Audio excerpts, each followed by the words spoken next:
What up, what up, what up, sports fans all over the world? It's your boy, Mac the Giants fan.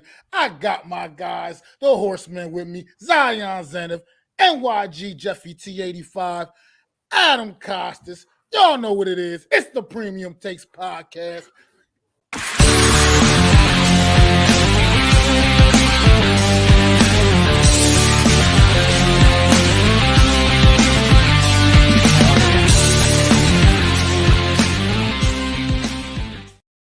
Good afternoon, good evening, everybody. How y'all doing out there? How the Horsemen doing today, man? Happy Easter, everybody. Absolutely. Happy Easter Thank to you. all of you guys. Thank you so much for joining me. Hope you guys are out there enjoying time with your family, with your friends, whatever you guys are doing, however you guys are celebrating Easter, even if you don't celebrate Easter, whatever you're doing today. Hope you guys are having a blessed day. Hopefully, my fellow co-host is having a blessed day. We're excited to get the show started. Thank you for being here with us. Happy Easter, everybody. Hope you've had a very blessed and happy Sunday with your friends, family, and loved ones. Happy Easter, and thank you for tuning in. Well, here you go. The Horsemen here to talk that sports talk with y'all like we do each and every Sunday. And we're going to get right into it, man. Last night down in Miami, Florida, UFC 287 was going down, and the main card was off the hook. 5 matches on the main card. You absolutely got your money's worth, man. 3 knockouts, 2 decisions, one epic knockout in the main event, and also a legend hanging it up, calling it a career, man. Talking about Jorge Masvidal, man. Went out like a soldier, man, but just knows it was time to say it's time to that's it. Can't really bring no more to the sport, and then just weren't gonna go ahead and take care of his own personal well-being and hang out with his family and count his millions, man, like he said in his final interview in the Octagon last night. But Zion, man, I know you want to dig into this UFC pay-per-view last night. It was absolutely off the chain. Let them know, brother. Hey, Coach. Absolutely, Mac. Thank you for that. Yeah, I've been itching to get into this. And first off, what an amazing, great card we had. I just want to talk about the card, the pay-per-view, not pay-per-view, but basically the main event on the prelims. Kelvin Gastelum, I had Chris winning this fight and Chris Curtis basically, and I really had Chris Curtis coming in and knocking Kelvin Gastelum out. The reason why I'm talking about this is we've seen the Kelvin Gastelum that was fighting for the championship, Kelvin Gastelum. We've seen this 38-year-old, something awoke with him. Now, for those of you who may not have followed MMA as deeply that still watch the show, or for some of maybe our co-hosts to kind of give you guys a backstory on it, not to take too long, but Kelvin Gastelum is 1-5 in his last 6 fights. And he's fighting, I believe, 2-5 in the last 6 fights. And he's been taking a lot of losses, but then he's still a good level opponent where he can still get matched up against good competition and put on good fights. But he just seemed to be a little bit washed. 38 years old. A lot of people thought he's done. You know what I'm saying? But when he came out, like, you could put Kelvin Gastelum in a top contender fight right now. You know what I'm saying?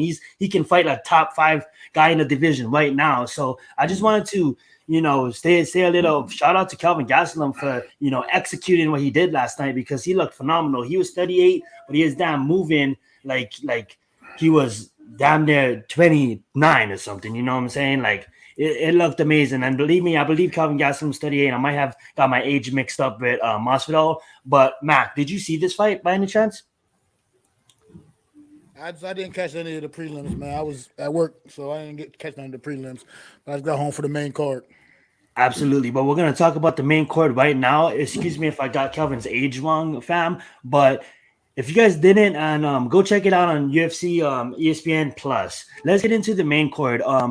I guess I want to just ask you, Mac. I don't know how much you heard about this kid, but a lot of people praise this kid. And, Christian was a kid that a lot of people just overlooked.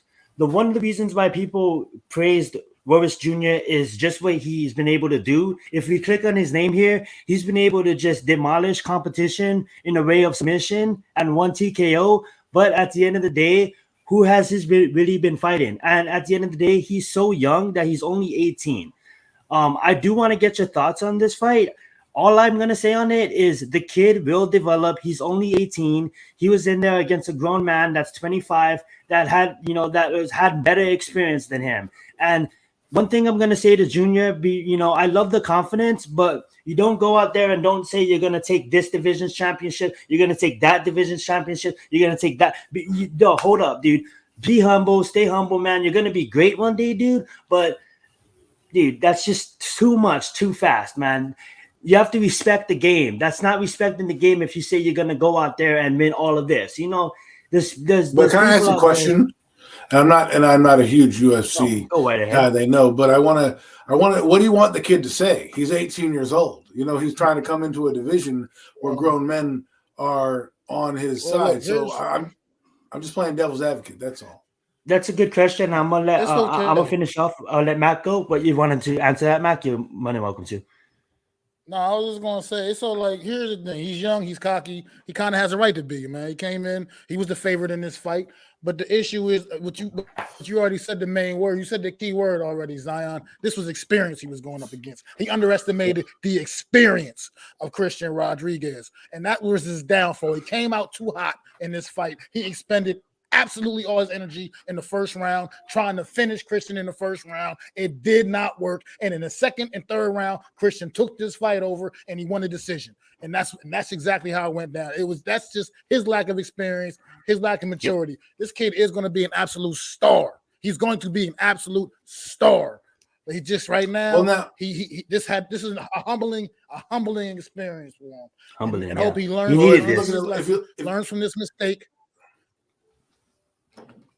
Go ahead. If you look at that, then Zion's point is almost right, where it's like, well, instead of saying you're going in with overconfidence, maybe that's what Mac is talking about. Because of his overconfidence, he thought he probably saw something where he could take the guy out real quick, and that bit him in the back end because he didn't have the experience to fight longer, so he didn't know what to do to adjust in the second round. So if you want to talk about that, I can't fault the guy for being cocky. I know we do it all the time, but absolutely. I feel like sometimes you need some bravado, especially when you're a young fighter. And you're absolutely facts on that. And Mac, you said it perfectly too. We can move on after this. It's one thing to say, I want to come and I'm going after the belt. I'm going after the belt. That's one thing. But when you say there's not, Adam, to kind of give you the backstory, there hasn't been a 3-time champion in the UFC yet. There's been multiple 2-time champions, but there has never been 3-time champions. So I love the confidence, but now there's the thing about being confident in yourself and then setting realistic expectations for the moment. You know what I'm saying? For the moment, let's just try to climb your mountain first before you can go climb that other mountain and then that other mountain. You know what I'm saying? It's like a climber that's starting off, that's just saying, I'm going to go climb Mount Olympus. No, I'm sorry, Mount Everest. You can't climb Mount Everest, bro. You're just starting off hiking. Let's just climb this little cliff and then let's work our way up. If you want to be confident and be like, yo, I'm gonna get to the top of this cliff. I'm gonna beat every competitor to the top of this cliff. Absolutely. But you can't just say I'm gonna beat the game on the hardest difficulty when you didn't beat the game on easy yet. You know what I'm saying? Let's move on in that. At the end of the day, I'm okay with the kid's confidence. It's just that absolutely. He just a step up in class, and he learned a valuable lesson. Like I said, he went out there and he made his best effort to try to finish Christian Rodriguez off in that first round, and he damn near did. He damn near did finish him off in the first round, but he expended so much energy trying and failing in that regard. That second and third round, I mean, he came out halfway pretty okay in the early part, second round as well. But by the second half of the second round, Christian took over, and then the whole entire third round just absolutely dominated. So, I think this is just, like I said, this is a learning experience. Early in this young man's career, he is going to be an absolute star. I'm not quite sure if he's going to be the next big thing in the UFC, but he's got a bright future ahead of him. And I think this is a big learning experience for him. So I'm excited for him going forward. Why don't you start us off with that Kevin Holland win? You got a chance to see that. Another very Absolutely. impressive performance by Kevin Holland here, man. Absolutely impressive. This big third round knockout. Still, I'm probably gonna pronounce his name wrong. Ponzinibbio, I believe is how he pronounces it. That's perfect. He's a warrior. He's an absolute warrior in the octagon, man. And the one thing that it bothered me at the end when he got knocked out to try to get up and start arguing with the referee like it was a bad stoppage. It absolutely was not. Ponzinibbio was knocked out before he even hit the damn mat. It was clear as day. I mean, this man was knocked out. He took the hammer fist. It could have gotten really, really ugly. That was a great stoppage by the official. Nothing at all. I have no problems with that stoppage. Kevin Holland, man, he's just continuing to rise, though. Continuing to rise up the welterweight ranks in the UFC, man. This guy, I'm excited to see him going forward, continuing on with this journey, man. He's a fun fighter to watch, man. He keeps getting better and better and better. So it was just a great fight overall, man. Great knockout. Well, how do you feel about it, Zion?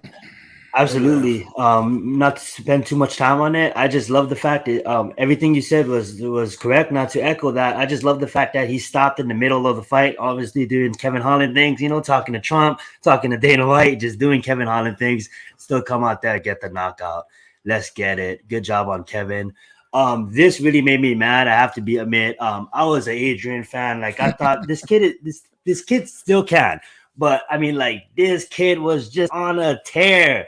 Like I'm like, yes, we've got another one. What is with all these ads? We got another one. He's on the tear, and it's just sad. It's not sad, obviously. It's not sad, and it's not like the first fight. It's not like the Rodriguez and Junior fight. He was game. He was game. He had Wild Fawn hurt the whole time, and not the whole first round, should I say, is coming out there. He was doing what Adrian did best, and saying like, and Wild Font, man, veterans do what veterans do.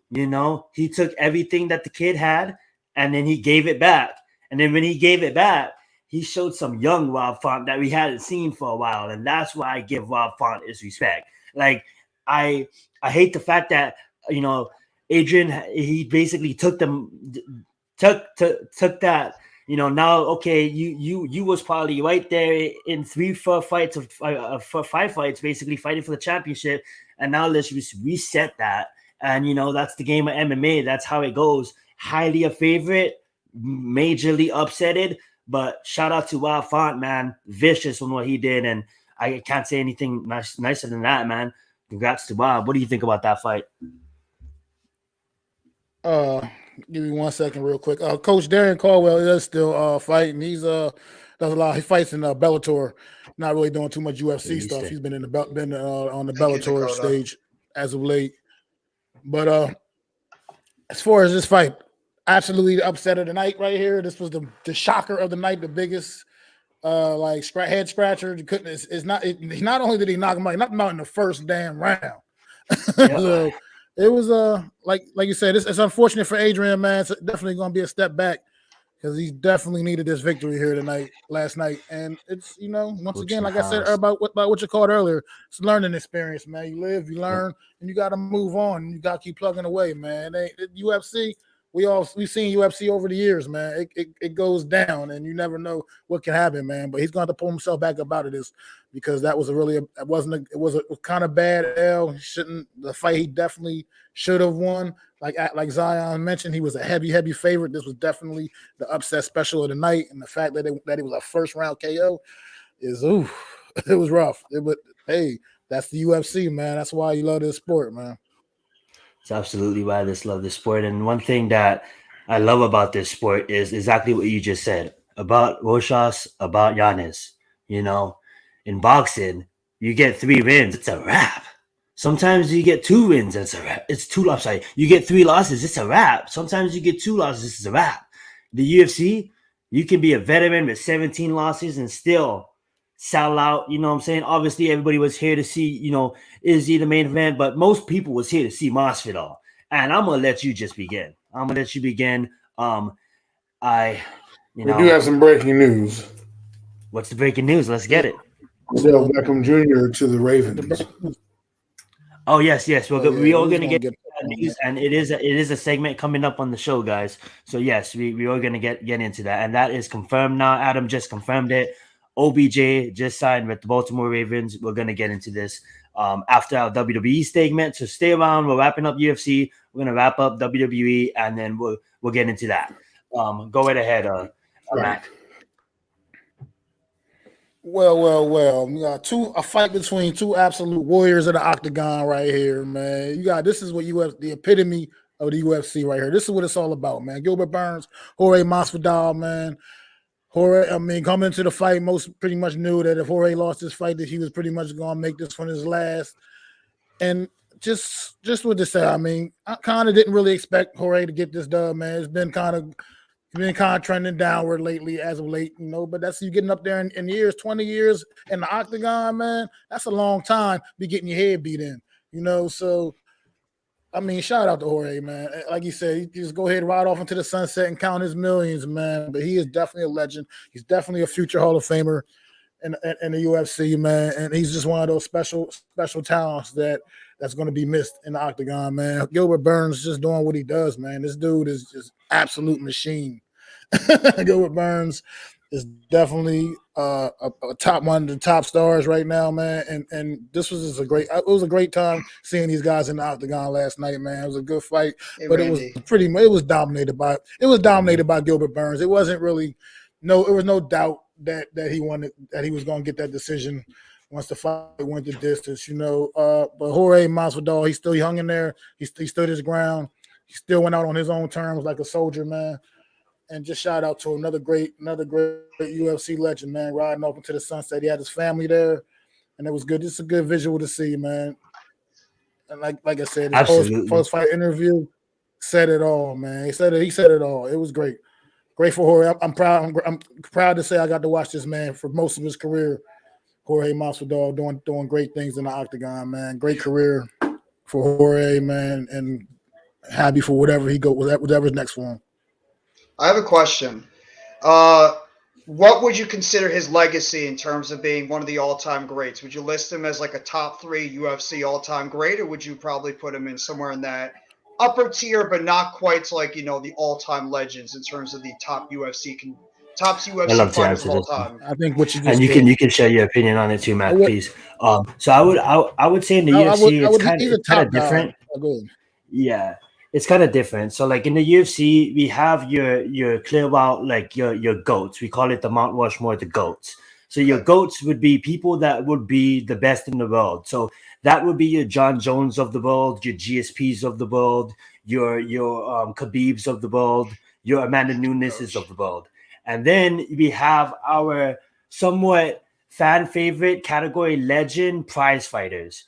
That would be your Masvidals of the world, your Donald Cerrone's of the world, your Diaz brothers of the world. And then we have and don't get me wrong, they all can cross categories. Just because you're in one category doesn't mean you can't be in your other category. Then we have I would say I had the word, but I just lost it. Your movers of the company. You're not really your trendsetters. Not that, but basically your people that come in and talents, like transitional talents. Yeah, that makes the company better. That would be your Ronda Rouseys of the world, your Conor McGregors of the world. If there was no Ronda Rousey, there wouldn't be a females division. If there was no Conor McGregor, the UFC, I'm dead ass. The UFC, you're pioneers of the sport. And that comes down to your Royce Gracies, your Conor McGregors, your Chuck Liddells, your Ronda Rouseys. Ken so Shamrocks. When you talk about your Ken Shamrocks, exactly, your Ken Shamrocks. So when you talk about what's her name, Holly something, she's the one that beat Holly Holmes. Holly. Is that who Holly Holmes? Holly Holmes is on her. Yes. Holly Holmes is maybe Holly Holmes is a great fighter, but she doesn't fit in any of those categories. Okay. But Masvidal is but she does fit in the category of a legendary fight because in the UFC we do Hall of Fame fights. So she does, I believe, will have a fight knocking out Ronda in the UFC Hall of Fame for that clip, and she will probably She'll always be famous for that. She was the one that kind of, pretty much push Ronda out of business, basically. After Ronda WWE. Jeff, you kind of have a point. She would kind of fit in a little bit of a pioneer because I can't take that from her. But to answer, I know that was long, but to answer your question, George Masvidal will fit in that fan favorite legend prize fighter category. Like Okay. if you wasn't as popular as George Masvidal, you're not getting a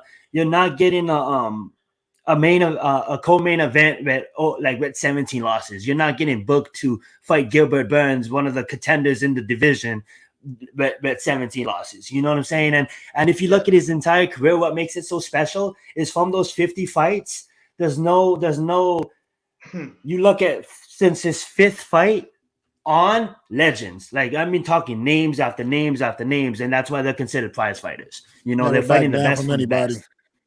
Yeah, absolutely. And let's go into the main event because Mac touched on Whew. that fight beautifully. Gilbert Burns looked like a contender, but god damn it. Bam, bam, bam. I'm gonna let you start off. Let's go.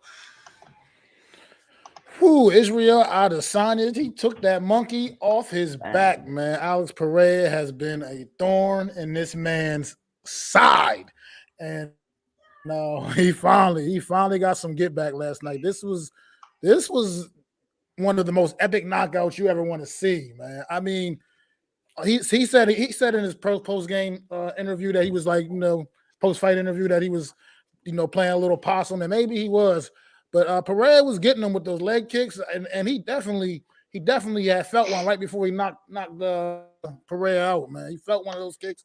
You saw him stumble a little bit, but then all of a sudden Pereira got careless, man. He got careless, and you can't get careless against the last style bender, baby. He found out why last night. He went in there, tried to call himself. I guess he thought he had an opening to finish Adesanya, and he learned the hard way. He got caught. He got caught big time, and he was rocked. And I mean, when he got knocked out, I honestly thought that he was seriously injured the way he was laying there. He laid there for a few seconds, for a minute or so, like he was absolutely dead, motionless, knocked completely out. It was one of the most Entered the epic shadow knockouts realm. you ever want to see, man. I mean, Adesanya, his celebration was a little bit much for my personal taste. You got to make sure a guy's all right before you start all that kind of extra stuff. But I guess that's the way of the UFC. You know what I mean? So I guess it's a that's the way of the TKO, UFC. Mac. It was a KO. So I a mean, TKO is okay. when the referee stops it. Okay. It was a straight this was face bouncing a off the fucking canvas. knockout. Sorry for cussing. Like I said, he looked like he was dead. Bad. He lay there like he was dead. And the reason For I'm about a doing that minute is after he's before they dead, got so him off Izzy the lost canvas. two times in boxing. So Alex Pereira is considered, some would consider him in the top 15 best kickboxers of all time. Won two championships in kickboxing. So did Izzy, but Alex Pereira has Izzy's number in kickboxing. Izzy was somewhat winning, basically won the first fight, but the judges gave it to Alex, so that's one loss. Then Alex knocked him out in boxing. That's two losses. Then Izzy came over to the UFC. Basically, I'm sorry to interrupt, Mac. I don't know if you're finished. Basically, created his own demon, saying that this guy wasn't, he was gonna always be remembered. Of the guy who could have been something, and I took it. Like he was basically saying that knockouts means nothing because he's gonna retire. This is when he wasn't really This is when Izzy was mostly like entering the UFC prime of his career, and before Alex kind of blew up in a sense of MMA, right? So he kind of created his own demon then because Alex basically followed him to MMA, started training MMA, and shot up the rankings because the way this guy would knock people out, they would literally fly like fucking 3-4 feet, like boom, like. And he's doing people like Strickland. Like Strickland has some of the best striking in the game, and Strickland is just out cold on the canvas. So Pereira got the title shot, and then he beat Izzy. Izzy was winning the fight, the whole fight. And Izzy's not a guy that's going to coast. Izzy's the guy that's going to swing to the whole way to the finish. Izzy was swinging to the finish in round 5. He got, I wouldn't say lazy, but he got caught. People get caught, he got caught. And it was a technical knockout. The referee had to pull Pereira off of him, right? So Izzy, we appreciate that, man. Thank you so much. Thank you, Randy. Oh, for real. Shout out to Randy.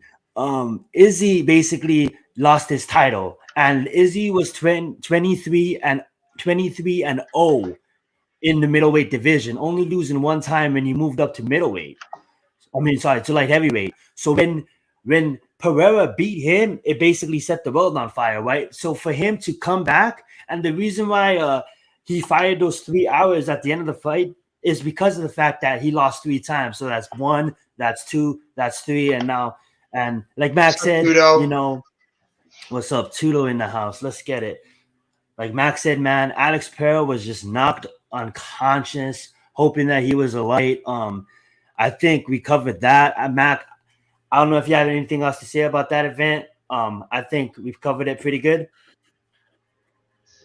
Good. I mean, just congratulations, Israel Adesanya, the last style bender, back to the top of the mountain in the middleweight division in the UFC, man. Absolutely.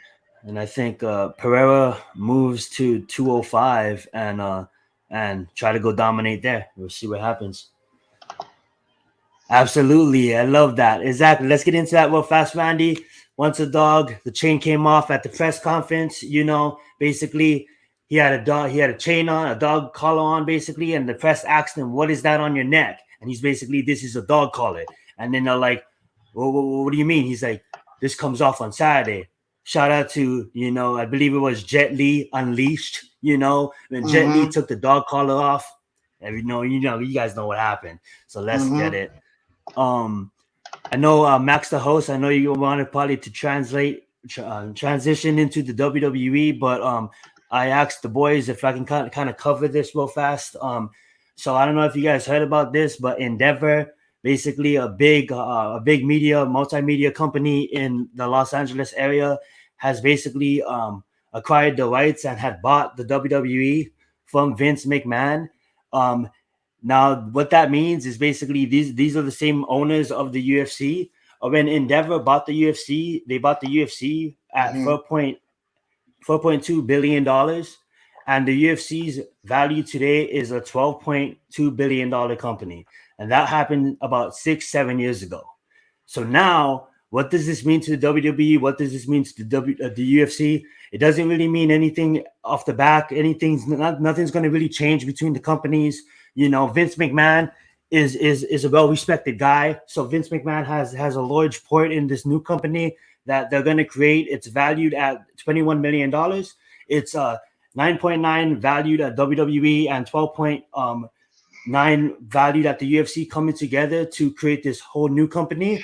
Vince McMahon will run it, owning 49% of it, but Ori will own 51 in Endeavor.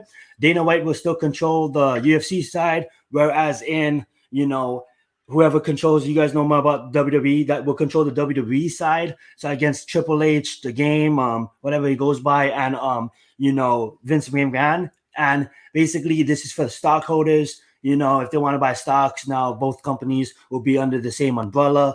And a lot of fans are asking, are we going to see some crossovers? I don't think we'll much see some crossovers. I think Brock Lesnar is basically an outlier. We've seen what happened against CM Punk. No respect against WWE. That's some horde shit that they do. But what I think in the fan of crossovers is maybe, who knows, maybe some guys from the UFC can come up here on not WrestleMania, I'm sorry. Come up here on the WWE and who knows, shout out to, the both companies, coming together. I don't know if you guys have any thoughts on that, but I think it's a good acquisition, and I think that it's good for the WWE in the sense of it helps bring more people to it, and not like, obviously it's super huge already. You see what WWE or WrestleMania just did, but I just think, look how fast the UFC grown in Endeavor's hands. And Endeavor is big in Hollywood. They have a lot of entertainment capital. They have a lot of things going on in Hollywood. And not only do they do like sports, they have a lot of like entertainers and a lot of other things that they do, movies and all that kind of things. So that being said, like, they're well connected, and so the WWE is going to get more eyes on the WWE, more sponsorships on the WWE, and it's a real good day for the WWE when it happened, and I'm happy for it. You know what I'm saying? So. I hate that on Twitter, people saying that. WWE. That'll be Twitter for you. That'll be Twitter. They're necessarily looking for the exposure, too much more exposure, because obviously they have plenty of that WWE is really anyway. Machine, yeah. I think that they're already a well-oiled machine, and that leads me into this WWE thing. The week after WrestleMania, the aftermath, the fallouts. We got absolutely maybe the shittiest, worst, most pathetic, sorriest just absolutely trifling episode of Monday Night Raw following WrestleMania. SmackDown was not a whole lot better, although it was better because it didn't take much to be better, So, but it was just a horrible week for WWE after WrestleMania, after a pretty good WrestleMania weekend, and it's just I don't know. I want to hear Adam. I want to hear Jeff. You guys didn't say get much in on the UFC stuff, so I want to hear you guys how y'all feel about this week in the WWE following WrestleMania. It's leaving us with a lot more questions than answers. But part of that whole thing you were talking about, the reason I said what I was saying about they're not worried about getting built up by Endeavor so much is because that's why they do the things they do. Because no matter what, they're going to still continue to roll on because people are going to still support the WWE at the end of the day. So, Jeff, Adam, man, one of y'all take it away, brother. You want to go first, Adam, or do you want me to go? Sure. I think the lack of presence by the fans on WWE Raw and SmackDown was because the Bloodline continued to win. Because everybody wanted to see a new champion, a new story, a new way of thinking, right? And you got that on night one of WrestleMania with Kevin Owens and Sami Zayn. You got what you wanted. What doesn't make sense to me is this. You put a guy 30 in the Royal Rumble. He wins the Royal Rumble after coming back from an injury to beat every obstacle in front of him, and you make Roman Reigns weak by having Solo Sikoa come in and help him win the title? How many times do I have to see that guy not win a clean match? He couldn't do it against Brock Lesnar. He couldn't do it against Edge and Daniel Bryan. He had to beat Daniel Bryan and those guys. He never wins clean. And so now the WWE had a chance to blow the roof off the place because I guarantee you Cody Rhodes winning, that Raw crowd is full throat. They are going nuts. They're going crazy. When you bring out the same product again and have a lackluster show on Sunday to kind of end WrestleMania, and then you come out and normally the Raw after WrestleMania is the must-see TV. It's must-see TV, right? I know that Jeff can agree with me there. That usually is must-see TV. And then it leads into an almost over-the-top SmackDown, right? But in both shows, we get Triple H trying to come up and hype the crowd. Bad sign when we're trying to hype the crowd up, okay? Coming out there. The second thing is I do believe because of this merger, we have Roman Reigns as champion. Believe it or not, I don't care about the numbers. I don't think that that's what they're going for. I think the company is merging, and they need to put a guy on that horse, and that guy is Roman Reigns right now. So I think they had a chance and dropped the ball. As for SmackDown, I thought it was going to get a better show than Raw. That crowd was just as lackluster as this one because the show is terrible. I mean, you got guys on this show who need to be pushed, and they're not pushing them. Where's LA Knight? I didn't see him for 3 days. I get Mustafa He was on Ali. SmackDown. I get Mustafa Ali. That guy, like, it's a joke. It's a joke. The one good thing about SmackDown, if I can cut in for 1 second, Adam, real quick. There was one good thing about SmackDown at the very end of the show. We did get our guy Matt Riddle back coming out there at the end of the show, getting him back involved in the picture. That was it. That was the highlight of the week. And I like it. WWE TV. But they're going to squash him. They're going to squash him again or throw him together with Randy Orton. If he can't smoke weed, right, then his whole gimmick is off because that's what, bro, like, what are you going to make him now? He went to rehab, right? So now what are you going to tear his gimmick down? Like, I love Matt Riddle. I at first was like, this guy's not going to be anything. Then I'm like, yo, this guy's the next main eventer. And then he gets, booted because of, some problems with some substance abuse issues. And now he's back. And then what do I get in the main event? I got Cody Rhodes teaming up with Brock Lesnar, an ultimate match. And then you turn Brock to throw him down and beat up Cody Rhodes. It's like, what is happening? What is happening? See, I'll tell you what's happening. That's so mad. You want me to tell you what's happening? Right here, our buddy Sleeping Angels just put the quote of the day. It's not must see when Vince is in charge, just saying. And that's exactly 100% correct because you know who decided to infiltrate his way back into being in charge of creative, and you could tell. Compared to, it all started with night one. of WrestleMania 39, which was absolutely, most have even said, and I bet all you guys agree, A bang. takeover worthy. Takeover WrestleMania was worthy. amazing. That's how that first night was. Every single one of those night matches were good. Some of those matches were show-stealing types of matchups. Then you get to night 2. You start off the show with freaking Omos and Brock Lesnar. Ugh. And then right after that, you transition into a fatal 4-way women's match that meant nothing. And the winners were 2 people that did nothing in the match. And then, I mean, pretty much the rest of the show, it had some great matches, but bad results. Asuka and Bianca Belair. Why is Asuka losing? Exactly. Same thing with Cody Rhodes and Roman Reigns. Why is Cody losing? That's the problem. You killed the crowd. You killed the vibe. You killed the excitement at the end of those matches, even though they were great because of the results. I love Gunther. Even Gunther might have been better to lose that championship to Sheamus. Should have lost the title. And then why not? Then we transitioned to Monday Night Raw. And that's supposed to be the show like Mac was just mentioning, the show that we're all supposed to get excited about. We're all supposed to get pumped up for. And to quote what Bryan Danielson said on Wednesday this past Dynamite, amateurs, amateurs, amateurs. That's exactly what the show was felt like. A bunch of amateurs wrote this show tonight. You're telling me, and the most egregious thing of this entire show, Seth Rollins comes out saying, 10 minutes later, then he just walks away.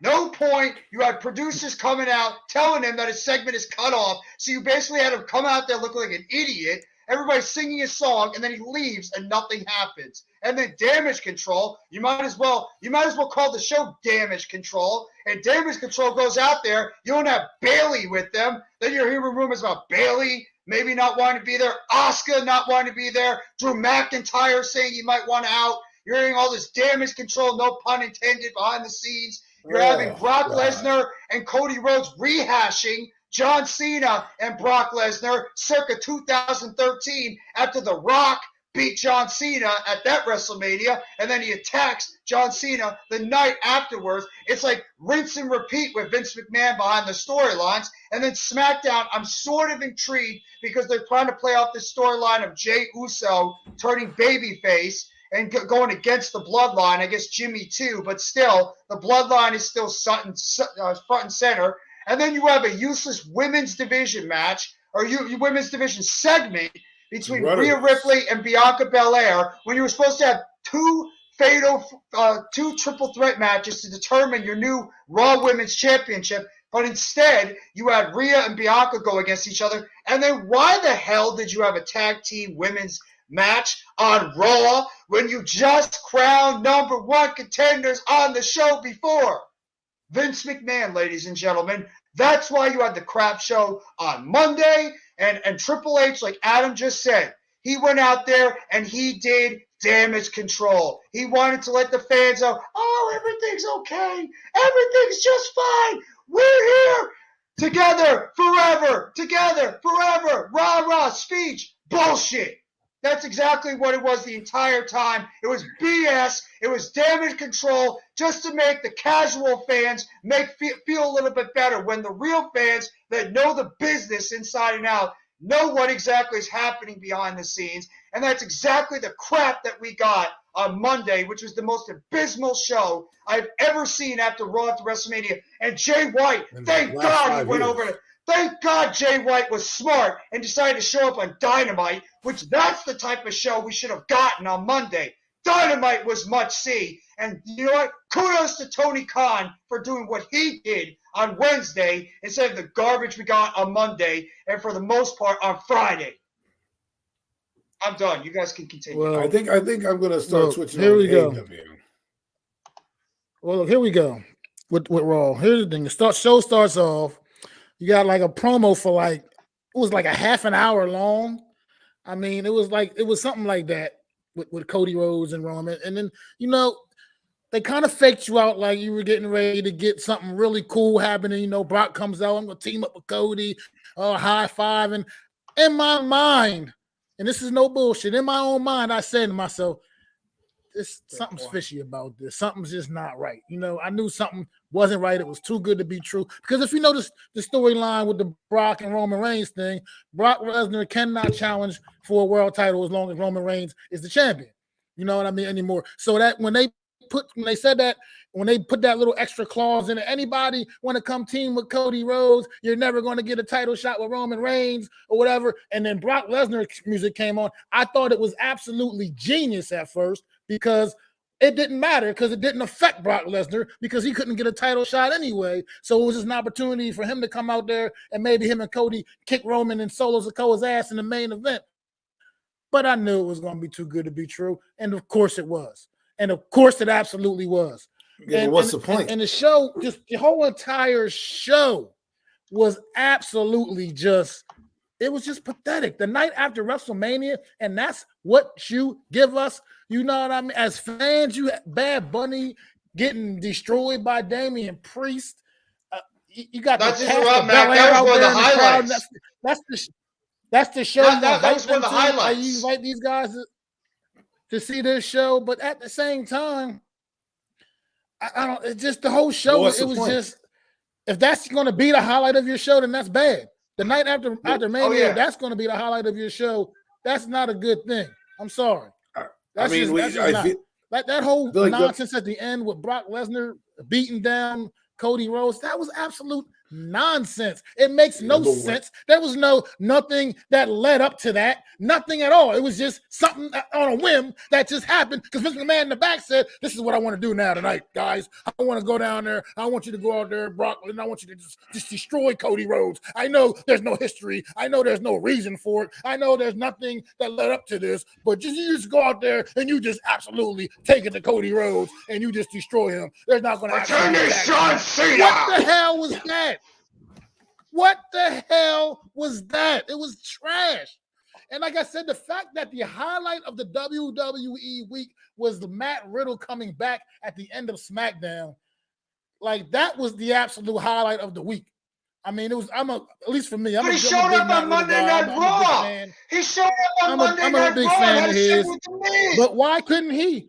Why couldn't he be the partner of Cody Rhodes? Whatever, you know what I mean? Come out there, get some get back. With against the Bloodline that would have been good. Monday Night Raw following WrestleMania. Exactly. But no, Vince McMahon, we got to throw Brock Lesnar in the mix some kind of way. We're just going to throw him in the mix because I'm Vince McMahon and I'm fucking on my knees for Brock Lesnar and we're going to always put him in the mix for everything. He's got to be a part of something big all the time. It's got to be about Brock Lesnar and this. That's what people want to see. Everybody wants to see Brock Lesnar. Everybody loves Brock Lesnar. Brock Lesnar's all right. But God damn it, other people are too, God damn it. And he had nothing to do with this storyline at the time. Nothing at all. Nothing at all. So where do we go from here? What's the end game? What's the plan? Because right now, Cody overcomes the odds. I'm just Cody confused. overcomes the odds. That's what it is. What odds? Overcomes the Brock Lesnar mountain. It's a way to build up Cody to make him look stronger because he overcame Brock Lesnar in his path back to the Universal Championship against Roman at SummerSlam. You know it's happening. You know what's happening. Wait. You know what's happening. But you wasted my time on Royal Rumble. You wasted my freaking time at Royal Rumble because you had that guy win. You set it up to dethrone him. So now you have Roman Reigns not lose the title. You have Brock Lesnar, who I have no idea where this storyline is now going because I don't even care about Brock Lesnar. You either are going to put him in the main event or you're not. I don't want to see him fighting Omos. I don't need a hill or mountain for Cody Rhodes to climb. Cody Rhodes has climbed a mountain. I mean, that pay-per-view match that he had was phenomenal against Roman Reigns. It's one of the best matches of the weekend, okay? And he overcame the odds only to have Solo Sikoa. Where's Adam Pearce? I feel like that guy is never here. Like, you want to make a GM? Have that guy come out. You know what he should have done? He should have came out at WrestleMania. He should have said, hey, let's redo this match, finish this match. Solo Sikoa, if you come back in, stipulation is Roman Reigns going to lose the title. So now he can't get any help. But now you throw in Brock Lesnar, who I don't know what he's going to do. I have no idea what he's going to do. I feel like you watched WrestleMania and you saw the end of the Triple H era, and the reigniting of the Vince McMahon era on Saturday and Sunday. It was two different shows. Saturday from start to finish, like we said, was amazing. And then you had WrestleMania, and then you had the Raw and SmackDown. Yeah, now, SmackDown, I don't know what they're going to do because, like Sheamus, what are you going to do with him? You put him back with the Brawling Brutes? I was like, what is this now? Probably going to go after the Intercontinental Championship again. I think they're leading it up to the show at the O2 Center. That too. And by the way, just real quickly, I love the Matt Riddle thing they did on SmackDown, but they killed it when they had him coming back and going against The Miz on Monday. That killed it for me. So I'm like, okay, he returned against the Bloodline, but he just showed up on Monday Night Raw in a stupid segment against The Miz on Monday. So I'm like, I don't care because they killed his surprise return on Monday. See, the thing is this. I want to talk about the Bloodline for a minute because they are I don't know how to view I don't know how to view them anymore because I want to view them as one of the greatest factions of all time, which I do believe they will be in that conversation. But to me, when I look at Roman Reigns, dude, win something clean. Let me believe in you. Let me believe that you are the big. When's the last time he won a match without interference? I can't remember.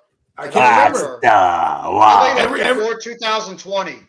Everyone comes out and like whether it's Paul Heyman, whether it's Jey Uso, whether was Sami Zayn at the time, whether it's now Solo Sikoa, it's Jimmy Uso. It doesn't matter who it is. Somebody always comes out and distracts it, and it's like even the NWO, had their moments, but like, come on, you know what I mean? Like this Bloodline thing, and you lost the tag team titles, which was one of the pillars of it, right? Because you had three guys have a title, you literally had dominance. Now you don't. So what's the point of Roman Reigns having the title other than to berate his family now to say, I am the best there is? What they should have done was they should have called The Rock up. They should have said, Cody, come back after Royal Rumble, build up your storyline for SummerSlam. We'll have you win the title at SummerSlam, and you could have had The Rock versus somebody else. I mean, or Roman Reigns, because it made Royal Rumble absolutely useless. And now you have these two guys don't have a title, and you have Roman Reigns standing there looking like an idiot because his Solo Sikoa is now his stooge. I'm more aggravated by just how they're booking the women's division, too. You want to talk about a women's division that's so much damn talent on that roster, and you pretty much have made that division so damn non-existent that you might as well just start releasing some of those women on that roster. I mean, you have people like Bayley, you have people like Asuka, you have people like Raquel Rodriguez, Liv Morgan, all these talented women on this roster that have either been insignificant, have had no build. You turn Asuka, who looked like a killer coming out of Royal Rumble, into that dancing fool with ghoul coming out of her mouth again, and then she loses. She's 0-5 at WrestleMania. Asuka, the woman that was the most dominant NXT Women's Champion in the history of WWE, has never won a WrestleMania match. Bayley has turned into a loser. Damage Control looks like a bunch of losers. Tegan Nox is MIA. Mia Yim is MIA. Shotzi Blackheart loses every single time she's in the ring with Ronda Rousey. Raquel Rodriguez smiling everywhere. Liv Morgan, she looks like a loser. Everybody on that roster on that women's division is being booked like losers. The girls say something. You also got a hidden gem on that women's side of things that doesn't get used at all. I'm gonna tell you right now, and I've been saying this for a long time. Scarlett Bordeaux is probably one of the absolutely most talented females that you could put in that ring WWE has, and they don't use her at all in the ring. She is nothing more than a valet for her husband. And she's nothing more than a valet for her husband carrying cross. Scarlett Bordeaux can get in there and mix it up with the guys, let alone the girls. Yet they don't use her at all. She's wrestled. She's had since the whole time her carrying cross been in WWE. Scarlett Bordeaux, if I'm not mistaken, has only wrestled in one match. At one day, a mixed tag match about a month or so ago against Madcap Moss and Emma. Carrying cross, yeah. Where's he at? That's it. A woman of that TV. Talent. You got her just sitting there wasting away. This is what I mean about Vince McMahon, WWE in general. You just don't appreciate the talent you have, and it's like you just said. He's not listening. He's tone deaf. He's tone deaf. It's non-existent. It's like it doesn't even exist. They don't book Emma's none of playing those video girls games worth in the a back. damn. Have you guys seen the way he Unless looks your name is lately? It Charlotte kind of scares Flair, me. if your name's not Charlotte Flair, it means nothing to be a female in WWE. Essentially, Shayna Baszler, who we were talking about Oscar's amazing run as NXT Women's Champion, Shayna Baszler had almost as equally, almost not quite, but almost as good a run as well. She's done absolutely squat diddly on the main roster. The only Shayna title she's Baszler had was a is when waste. she was tag team champions with Nia Jax, of all people. And that's the only gold she's touched since she's been on the main roster. She's now she's just Ronda Rousey's flunky. When she comes out to Ronda Rousey's music. They don't even hit her own music anymore. She doesn't even get a proper ring entrance anymore. A lot of the big So it's stars just this is just disrespect. The disrespect is real with what they had to have things are getting handled. And right now, I'm just curious to see what's going to happen going forward with WWE. But I'm going to proceed with caution because I can't put trust that they're going to put out a good product. But at the same time, at the end of the day, they're a WWE and they ain't going nowhere either. So no, they're making boatloads and boatloads of money. They made like what, $21 billion out of that merger? I don't think they won't go anywhere, but I do think you're going to see fans starting to go elsewhere because content is going to be available. Okay.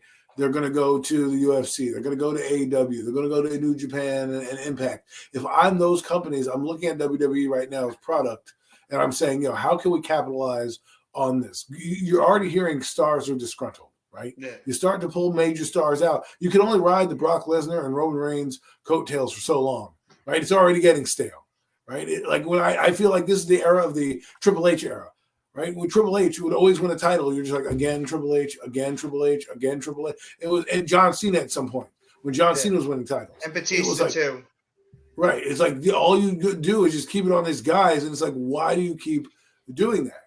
And I feel like the WWE could have pushed themselves into a different with a merger coming on. Right, business would have been on fire. You would have hit the second quarter going gangbusters business-wise if you had Cody Rhodes doing it. You're selling more merchandise, the bloodline, that drama can go. Will they be built up back? You still have a champion there. You still have Roman Reigns there. So you can hide the fact that Jimmy Uso and those guys aren't champion anymore.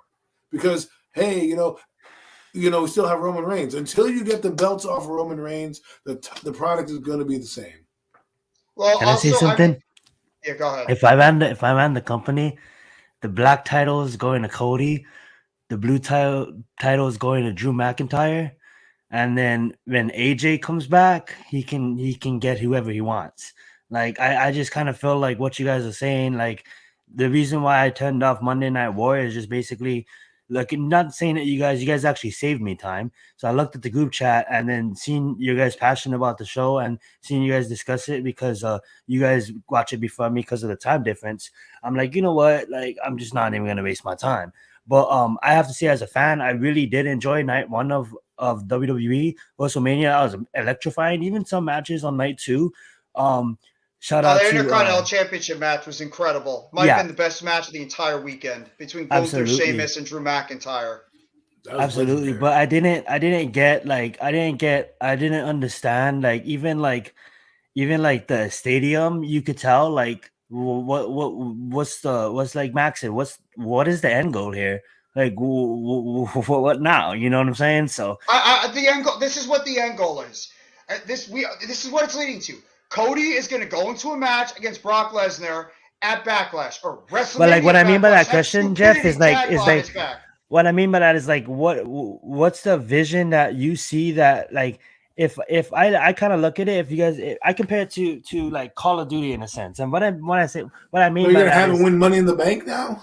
Yeah, Call of Duty only cares about money, right? So like it's kind of like. They don't give a fuck about their hardcore fan base. They don't give a fuck about it. No, they don't because they're collecting money. Absolutely. The thing is that the thing that people misinterpret is that it doesn't matter what about the creative because you know what they're doing? They're collecting billions and billions of dollars and they just got to have this merger. So the creative and everybody can bitch and complain about it, but you know what the fact is? They're all going to still tune in and watch because of the fact they're making boatloads and boatloads and boatloads of money on the business side. So the creative might suck, the ratings might be down, but the other side of the company, what Vince McMahon does really well at, is he makes that corporation and that company tons and tons and tons of revenue and money.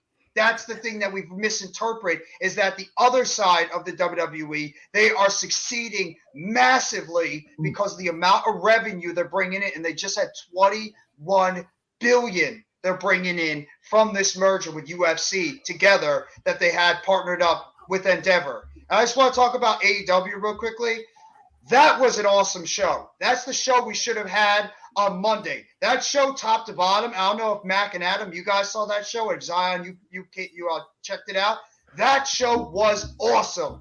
Up and down, that show had cliffhangers. That show had great moments. Jay White debuting. We're gonna get Jay White versus Ricky Stark. Sign me the hell up. You have more built-up stuff with the 4 pillars. That MJF segment was hilarious. I loved every second of that. I mean, Bryan Danielson in the Blackpool Combat Club just kicking the living crap out of everybody. Him calling Hangman amateur and sticking a damn screwdriver in his head. That was great. Even Riho and Jamie Hayter was a lot of fun. That entire show. And then the announcement they had about the huge stadium show they're going to have at Wembley. And you're going to have All In and then All Out right back to back. And AEW is shaping up to have a monster late spring, early summer with Double or Nothing late in May. Then you got Forbidden Door in July. You got All In August. And the week after, you got All Out. I mean, that if WWE doesn't wake up, AEW is setting themselves up for a tremendous show. And there could be a certain cult of personality who could be on his way back to AEW too. So just saying, WWE, if they really want to get the wake-up call, just look what your competition is doing right now, because they are setting themselves up for a absolutely summer to remember over at All Elite Wrestling. Absolutely, man. Absolutely. We're gonna wrap that segment up. You know, WWE, just get better. AEW, continue to trend upward, man.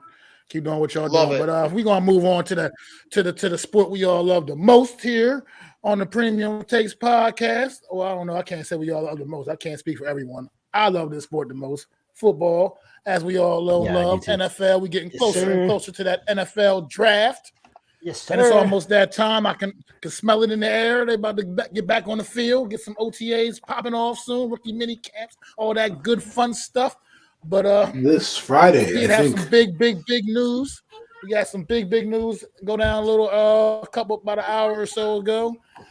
Odell Beckham Jr. has finally landed. He has found a new home. He has now signed a 1-year contract with the Baltimore Ravens, worth upward to about $18 million. Odell Beckham still getting $18 Get your bag out there, man. Go ahead, bro. Proud of you, man. But Odell Beckham Jr. How y'all feel about Odell Beckham Jr.? Can joining I the Baltimore Ravens, man? I'll probably be nice and fast. But we don't know. Absolutely, we're still not quite sure who the quarterback's going to be. Yeah. True. Even though we still might not true who the quarterback is gonna be. I'm just gonna go based off if it's Lamar Jackson. If it is Lamar Jackson, I absolutely love it. You know, that's a team that is actually trying to think, like trying to actually put a quarterback, give him actually receiver. And I'm not just saying OBJ is gonna come on and be the OBJ from his Giants days. You know what I'm saying? But at the end of the day, he still gets a receiver, and that's what the Ravens needed. They needed help on the receiving core. And shout out to OBJ, like $18 million. You go out there, you go get your bag. You know what I'm saying? And I'm honestly, I'm just happy that like he got paid, and we can finally put all of that stuff to rest. So I'll let you guys go. Go ahead, Adam. OBJ. Finally, we can, like The Rock says, finally we can put this shit to bed, because I'm tired of Giant fans flirting with the idea of bringing him back. I'm tired of it. Every week it was like, well, he's coming back to New York. Oh my God, he's in Newark Airport. Oh, Joe Shane went out to dinner with him. Brian Dable high-fived him virtually. Like, give me a break. Like, it was about time to get rid of this guy, right? Oh my God, he's doing this. He's doing this. You know how many conversations I had with people, and then I have a conversation now with somebody, and they're like, oh, I never said that Giant fans were never sniffing around. The report says the Giants were sniffing around Odell Beckham Jr. So don't tell me that they weren't sniffing around the guy when they were. The problem is the Giants never really wanted to bring him in. They were just doing their due diligence, flirting, saying hello. Time to move on. It's like a girlfriend that you can't get over. You're still talking about, oh, look what she's doing over there. Look what she's doing. Who cares? Who gives a crap? The guy hasn't played football in a year. You want me to give a damn about him? Who cares? He right. And you know what he did? He played the Jets. That's what he did. He said, hey, I'm going to go with Aaron Rodgers and the Jets and the Ravens, who are desperate to keep Lamar Jackson, finally get him a weapon that even if he is a number 2, he's probably the best number 2 in the league. Right? And with the Ravens, he's going to be number 1 because they have no number 2. So if I'm the Ravens, I was going to say, he's going to be their number 1. Right. He's the 1, 2, 3, 4, 5. Be their number 1. But they finally get a legitimate receiver to pair up with Mark Andrews. Now, if I were them, I'd draft Zay Flowers as at my pick right now. So now I have Zay Flowers. I have Mark Andrews, Lamar Jackson, right? My running back, whoever that may be, Isn't J.K. Dobbins still there? Yeah, it's like J.K. Dobbins. He was like 7-1 in matches. They got Rashad Bateman, who was coming on pretty strong last year until he got hurt. Yeah, but he got banged up, and that kind of Dobbs. But that's what I'm saying. He's not a bad. He's not a scrub. He's definitely not a scrub. I'm not saying Bateman's not bad. I'm not saying it is, but I'm like I put him in the Sterling Shepard category. I'm waiting for him to prove to me that he can play more games category. Because every year that guy came in, he had an ACL his first year. He comes in this year, and you're like, "Oh, Bateman's going to do well." Goes down again with injury, and they're relying on Mark Andrews. Now you got Odell Beckham Jr. and the guys I mentioned. Heck, throw in a Zay Flowers, and now maybe you have a dynamic offense that can compete with the rest of that division. I just am happy that we don't have to talk about Odell anymore. I'm also the other pillar that needs to fall is Aaron Rodgers, so we can stop talking about that guy because it's like these guys remind me of Roman Reigns. I'm just tired of seeing them in the news for doing nothing. I mean, OBJ pretty much, it's just, I never understood the fit with the Giants. I mean, I get the Giants fans. Some of them just can't let go of Odell. They loved Odell. Some of them that are younger fans, Odell was pretty much their guy, but we already signed about 50,000 receivers and brought back 50,000 receivers. A lot of them are injury prone anyway. So you really want to bring in another injury prone wide receiver coming off a serious injury that really in one way has no fit? I mean, now he goes over to Baltimore, and who is his quarterback? You could say it could be Lamar Jackson, but who knows? By the time we get to the NFL draft in a couple of weeks, Lamar Jackson might be playing somewhere else, and he might be having Tyron Huntley that's going to be a starting quarterback. But, I mean, I think it's a decent fit over there in Baltimore, and at the same time, it's a good thing that the Jets didn't sign him, too, because I never thought that made sense either. Both New York teams can finally move on. They can concentrate on the NFL draft if they want to get some more upgrades at the wide receiver position. And I mean, Odell Beckham Jr., what is he at this point? That's the question that we've all been asking. What is Odell Beckham Jr. at this point in his career? He's 30, going to be 31 years old, coming off 2 major knee injuries back-to-back, and he pretty much didn't play all of last year. Is he a number 1 still? Is he a decent number 2? Can he still be a number 3? Who really knows at this point what Odell is? But, I mean, he's going to get a chance to go out there and show what he can still be over there in Baltimore. Is clearly the number 1 option. Yeah, he's got OBJ, you got Aguilar, Bateman, Duvernay, Dobbins, Mark Andrews, a decent playmaking. Nothing that special. He had Eli Manning at the back end of his career. He'll have Lamar Jackson in the prime. Now, this is not going to be a slide on Eli, but this is probably the best talented quarterback he's played with right now. Absolutely. Okay. I don't want to hear people yell at me and snag, oh, Eli Manning. Eli Manning, we all know those last 5 years of his career wasn't the same guy. Loved him, still put up numbers. Odell helped him keep him in the league, right? But when I talk about sheer talent, we all know Lamar Jackson has more talent in his legs running. Not a passer, but as an athlete than Eli is. So he's getting, for the first time in his career, getting a guy in his prime that can actually make him better because of what he does on the field. Now, like you said, Jeff, he may or may not come back. I doubt he doesn't come back now because if I'm the Ravens, there's no way. This to me is a win for Lamar Jackson. It's a, hey, listen, we got you a guy. You don't need to leave anymore. And let's be real. They're going to pay him. But also, Adam, where is he going to go? Where is Lamar Jackson at this point going to go? There's really no options out there unless maybe the Colts. Yes, the Colts are the team. There's that always are options for a buzzing player like around. Lamar Jackson. I mean, Yeah. it's options. You're, There's always gonna you're be absolutely options. right, Mac. I don't see You're any teams though absolutely right. giving up the type of compensation though for a Lamar Jackson. So I think his best bet is to just go back to Baltimore and just see what he can see if they can work out some type of resolution and a contract. Well, you got to ask yourself this question though. They only put the franchise tag on him. No one's been giving him any offers to that. At least You we know haven't what the heard biggest anything. problem is with Lamar Jackson? I'll tell you guys what the biggest problem is. Lamar Jackson. Lamar Jackson is his own agent. And that's the biggest problem because he doesn't have the connections that the other agents has. And also another the biggest problem is Lamar Jackson wants fully guaranteed money, and teams doesn't. If he didn't want fully guaranteed money, and if Owners he will had never an go for agent, that. he would have been signed a long time ago. No, So He's never going to get that. Kirk Cousins not got gonna fully get that. guaranteed money. Okay. The problem is that he wants the Deshaun Watson type guaranteed money. Has nothing to do with guaranteed money because they've done it before with Kirk Cousins twice. He has gotten 2-3 year It's contracts because teams fully don't want guaranteed. to split that trend. Teams are not attacking it because they don't want that threat. They don't want to give guaranteed. So if teams talk to Lamar Jackson and they're gonna because he's not you know what I'm saying. So if they go and they'll be that team It's hard to that give a gives them guy with that guaranteed playing money, style. people's gonna be full like, yo, guaranteed why the money. fuck They do did. that? Well, they did that you with know? Deshaun Exactly, Watson. Mac. That's why the league is pissed because Deshaun Watson contract has ruined all the quarterback contracts. Absolutely. Going forward, Like especially the guys. Cleveland Browns are stupid. They're Well, a stupid but the organization point for is doing like that. Well, look, but before the we point is- stray too far away, before we stray too far off of this, real quick, let me make my little Odell Beckham. Oh yeah, point OBJ real quick point. Sorry. Before we stray Go too ahead, far Mac. away from that. But Odell Beckham, man, Odell Beckham. Look, let me keep it real with you guys. I think if he ever can stay healthy, I have he's a number one wide receiver, and I don't give a damn what nobody said. If he can stay healthy, that's what he still absolutely is. He still brings that to the table. The last game we saw Odell Beckham play was the Super Bowl a couple years ago against when they beat the damn Chiefs, when the Rams beat not the Chiefs, beat the Bengals. Odell Beckham, at the time when he got injured in that game, was most likely on his way to being Super Bowl MVP. Mm-hmm. Like it was looking that possible. Like he was on his way to being the MVP of the damn game.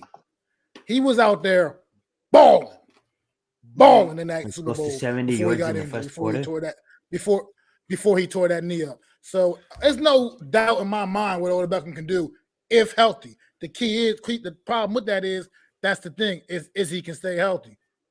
We don't know that. That's what we don't know about Odell Beckham. I know that he can go out there and still catch the football, still run routes, still fast as shit. I know he's all of that still. It's a matter of, man, can he stay healthy? Can he, once he gets tackled, will he be able to get back up? That's my question. That's my only real question mark with Odell Beckham. And like Adam said, absolutely glad this whole saga is over. I much as I love the guy, much as I love what he did his tenure here in New York, I just was not interested in bringing him back. I just don't think he was the piece this team needed at this current time. I want to go on with this rebuild the way these guys have been building things. And Odell Beckham, to me, wasn't going to be the answer for this particular team. And I don't see any way where he would have got $18 million from the New York Giants anyway. And that has also a lot to do with why he went on elsewhere with the Baltimore Ravens, because I can't see the Giants were going to pay him that kind of money anyway. So, I mean, like I said, Odell Beckham, I think, great player. Happy for him. Hope maybe he can stay healthy, get his career back on track. But like I said, I don't question the talent of him as long as he's healthy. It's just a matter of him staying healthy. Odell Beckham, I think, is still a legitimate number one receiver if he can just not get injured. But and I just want to say real fast in that Super Bowl, he got hurt in like the late first quarter, early second quarter, correct? I think it was like the beginning of the second quarter, half. I believe, sometime. It was like late second quarter. No, it wasn't in the second. It was before halftime. I'm pretty sure it was before halftime, right? But Cincinnati, Los Angeles was literally targeting him. He had 3 targets with two receptions for 9. Oh yeah, because they tried to take Cooper Kupp out of the game, and then Odell Beckham Jr. was just torching them the entire time. He would have ate, but go ahead, Adam. So I want to go back to this Lamar Jackson thing. So it's very intriguing to me that Levance. nobody has stepped up. Now, the Thank you. Colts have flirted with it, which I think would actually be a good move for the Colts to do, especially with Frank Wright being there. Not Frank Wright not being there, excuse me, especially with the new coaching staff Yeah, Shane being there. Steichen from the Eagles. I think we'll see that. There you go. He has familiarity with a guy like Jalen Hurst. Lamar Jackson fits his skill set. Now, what Zion says is interesting. If Lamar Jackson doesn't have an agent, then he's going about this the wrong way. He just saw Daniel Jones get an absolute bag for absolutely crappy play. I don't care what anybody says to me. You're not going to blow a spade a spade. He played quarterback like an average quarterback plays quarterback. It's just better because we won, right? If we were like I say to people all the time, if the Giants are the reverse record that they were 6-9-1 or whatever the record was 7-9-1, we're not talking about Daniel Jones. We're talking about replacing him with Richardson or some other guy going up and getting Stroud. That's what we would be doing right now. And let's be blatantly honest. But because he won, because he didn't blow shit up, we're keeping him. We're keeping the rebuild moving, and so we're moving along. So Lamar Jackson sees that guy who's far less talented than he is get the money that he gets, and the Ravens come back and give him 3 years, 133. Now, if I'm Lamar, I'd probably take a smaller deal, take the shorter deal like Kirk Cousins did.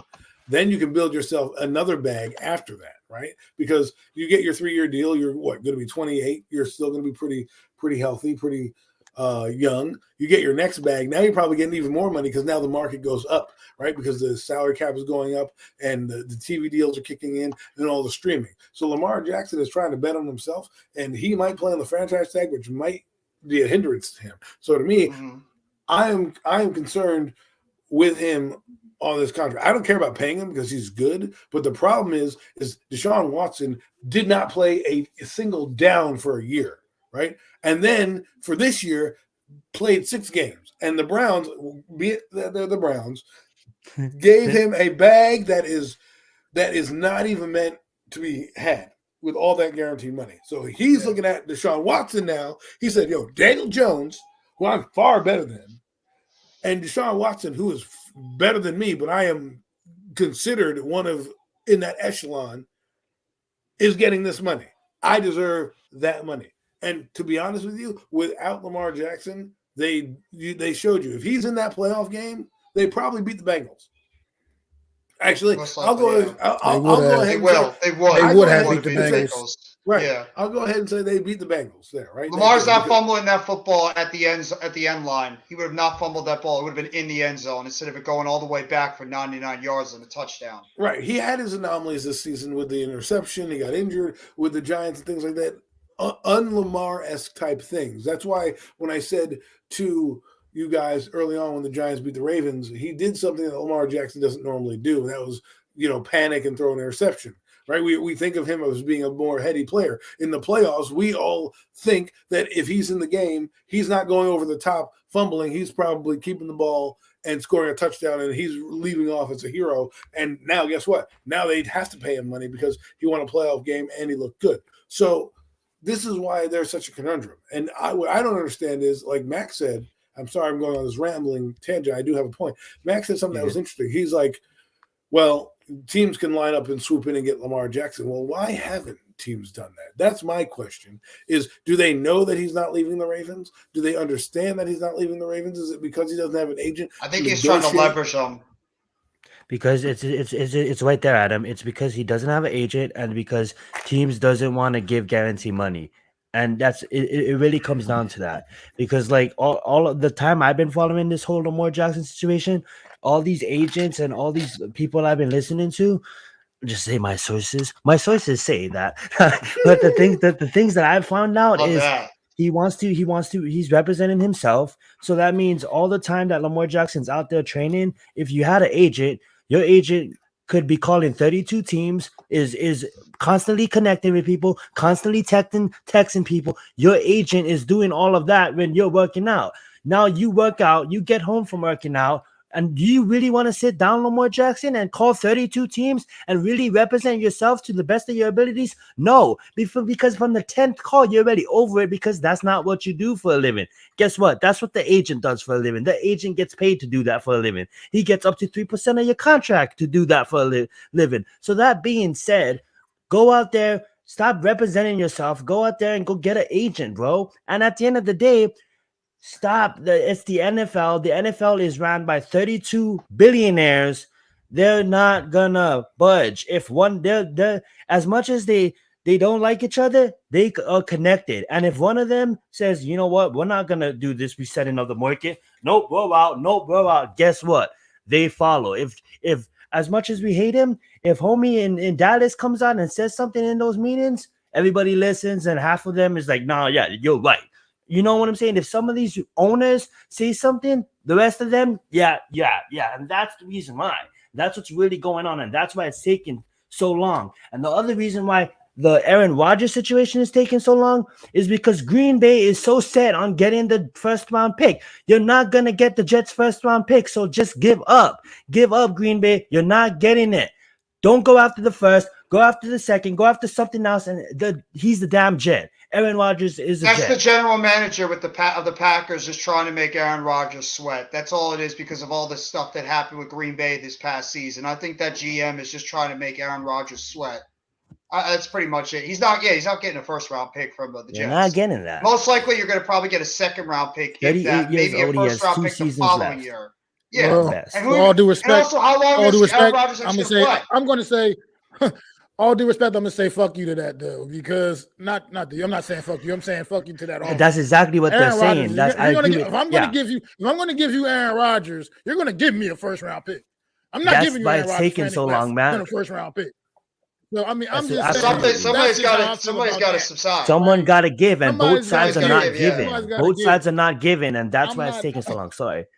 Go ahead, Matt. No, don't worry about it. I mean, that's A-Rod. I mean, you're not going to get him off of me for less than a first round pick. Go look at these numbers, and you don't want to give me a first. But see, the thing is, the Rodgers has the leverage because he doesn't have to play for them. So it doesn't do. You're not going to do if you want to get rid of this guy, and get rid of him now. You're going to take what you want. They have no leverage. He says he doesn't want to play with them. The GM says they don't want him around. He also has the guaranteed money too. Right. So the problem that the Green Bay Packers did was they opened their damn mouths. Had they said nothing and just been moot on the point and said, yeah, we would love Aaron Rodgers back. If it works out, it works out. More people would care. But when you go out and both you, the GM, Aaron Rodgers, and most of the team over there don't agree with that he's coming back, and the Jets are like, yeah, we got Aaron Rodgers, then there's no leverage. What's holding it up right now, and even Aaron said it on Pat McAfee show, is the Packers are holding it up because they, like Mac, you said, they want a first round pick for him. But the Jets are like, yo, we know we're not going to get a first round pick. We'll give you a first round pick. If anything, we'll swap picks with you. We'll give you 13 and then whatever number they are, right? And then give them a second round pick and then a second round pick next year that could possibly be a first round pick if he hits certain escalators in a contract. Because at that point, you won't care because you're the Jets and you're going to be like, well, Aaron Rodgers is coming in here. He's going to make us a better team. So we're going to have a lower draft pick anyways. So next year, if let's say the Jets get to the playoffs, they might be where the Giants are at 25, 26. At that point, they're not going to probably care about giving up a first round pick. So for me, you can sit there and say, Mac, yeah, fuck them. I want a first round pick. Then you don't get, you're losing leverage by the day. As the draft continues, you're going to, as we get closer to the draft, you're losing that value. Absolutely. Right? Time is ticking. Because the Jets are like, hey, listen, we can wait here all day. At the end of the day, he doesn't want to play for them. They're going to have to cut him. And you get nothing for him. I get it. But certain players, I'm not going to just give them away. One way or another, I'm still not just going to give them away. I mean, Barry Sanders wanted to be traded. If they would have just traded Barry Sanders, he would not have retired as early as he did, and he would have went on to smash the all-time rushing record with some other team. But he said he retired. He retired, and it is what it is. But all Detroit, the same way Detroit, they were not going to just give him away. The thing is, because you know what I mean. Can I just say something real fast, Adam? If Bill O'Brien ran the Packers, he would have been traded for a fourth. Well, my point is this: Barry Sanders is not the guy that Aaron Rodgers is in terms of pushing back on the "I don't want to play for you." Okay, he had a chance to do it. He decided he wants to play. He said he wants to play for the New York Jets. He doesn't want to come back to Green Bay. And what are you going to do? You know he wants to play. So that means. And the Jets GM just said he's coming to the New York. He's coming to the Jets. He pretty much just said it at the owners' meeting. And so the problem now that you have now is is A, you lost leverage, but B, what are you going to do? Hold out till after the draft? They'll just wait till you cut him because he's not coming to training camp with you. He's not going to do anything. And now you don't get anything for him except holding the bag of whatever he's paid for. So, yeah, I understand you want to hold him out and do it. There's no leverage here. Barry Sanders didn't go, he just retired because they didn't want to move on from him. Same with Calvin Johnson. They didn't want to move on from him either, and he didn't push back. I'm sure Calvin Johnson could have made things happen. You'll get your money, and I think Brett Favre did the same thing. Brett Favre came out. They wanted to pay him for 10 years, $2 million a year, 10 years, $20 million, $2 million a year for 10 years for him to stay retired. He decided, you know what, I'm going to go play for the Jets. You know what I'm saying? So I agree with you. If I were the Packers, I'd be holding out for a king's ransom. But when you've already played your cards and you're trying to tell the dealer, well, I want to take my bet back now and I want to, bet more. It's too late. You've already opened that can of worms. No one's going to give you a first round pick. Nobody in the league is going to give you a first round pick. Let me give you a hypothetical. Okay, like you said, they're losing leverage with the Jets. But okay, let's say the Jets keep holding out because they're not giving up that first round pick. Now let's say somebody else still swoops in. At the end of the day, they don't have to trade Aaron Rodgers where the hell he wants to, where he wants to go. At the end of the day, they can trade Aaron Rodgers where the hell they want to trade Aaron Rodgers to. But nobody wants. You have to have takers. Only the Jets not to interrupt. That's what I'm saying. Hypothetically, you're right. Hypothetically, the world can end tomorrow. I'm just saying. Can I just say something? This is what I heard about it. I was watching the Pat McAfee show. He comes on. He does about 45 minutes every Tuesday. If you guys want to see Aaron Rodgers, he basically said he came out of the darkness because he does on his darkness retreat. He came out of the darkness, 6 days in darkness, and all of a sudden he was debating about retirement or not. The Green Bay Packers wasn't going to wait on him. He came out of the darkness, and the headlines were saying that he's going to be a Jet. So this whole thing about the Jets, the Packers, I believe, called the Jets, was calling teams, and the Jets was the most heavily team interested in him. And ever since that day, the tie-up has just been this whole, we want a first, we're not giving you a first. Done. There was a deal we're not giving you a first. There was a deal in place, and the Green Bay Packers tried to rescind it at the last moment. Yes. And the Jets had that deal, which is probably still on the table, that they're just waiting it out. Because, listen, I understand what your hypothetical is saying, but there's no other team. You've made it clear who his destination is going to be. You didn't say, hey, we're open for business. Come get Aaron Rodgers as you please, like Seattle did. Like Seattle was like, yeah, we're going to trade Russell Wilson. They didn't say, hey, we're strictly trading him to Denver. They just said we're trading Russell Wilson. So they had the leverage in that regard. And he came off an injury similar to what Rodgers was doing. The difference between Rodgers and Russell Wilson is that Wilson didn't say where he wanted to go. The Seattle Seahawks didn't tell him where he wanted to go. They just fielded offers, and the best one came in. The Packers have dropped the ball here. If they said nothing and said, we're shopping Aaron Rodgers, if we get the best offer, this is what we want, it would have told me, okay, they like Aaron Rodgers enough to keep him, and then they would have kept him. Then if I'm Jordan Love, I go, hey, give me my release then, because I want to be a starter in the league. And so now there's the conundrum that they have for the Packers. And not to mention, in a press conference twice, the general manager of the Green Bay Packers basically had said he doesn't want him back. They don't like him. And they're basically I feel bad for Green Bay because they really look childish here. They really do. You could have ridded yourself of this guy of whatever the picks were for the Jets, moved on, and kept it going. Instead, you're dragging your feet for what? I mean, no team's coming in. NFL, weird things happen. I mean, I don't know. Weird things happen, especially man. at the NFL draft. Do crazy shit. You got teams like the Las Vegas Raiders that are absolute wild cards. You never know what the hell they expect from teams like that. They sitting there. They got Devontae Adams. They franchise Josh Jacobs. Or they say, oh, you know what, Green Bay, we'll give you 2 first-round picks. Let's get Aaron Rodgers over here. But he doesn't want to play for that team. Devontae Adams.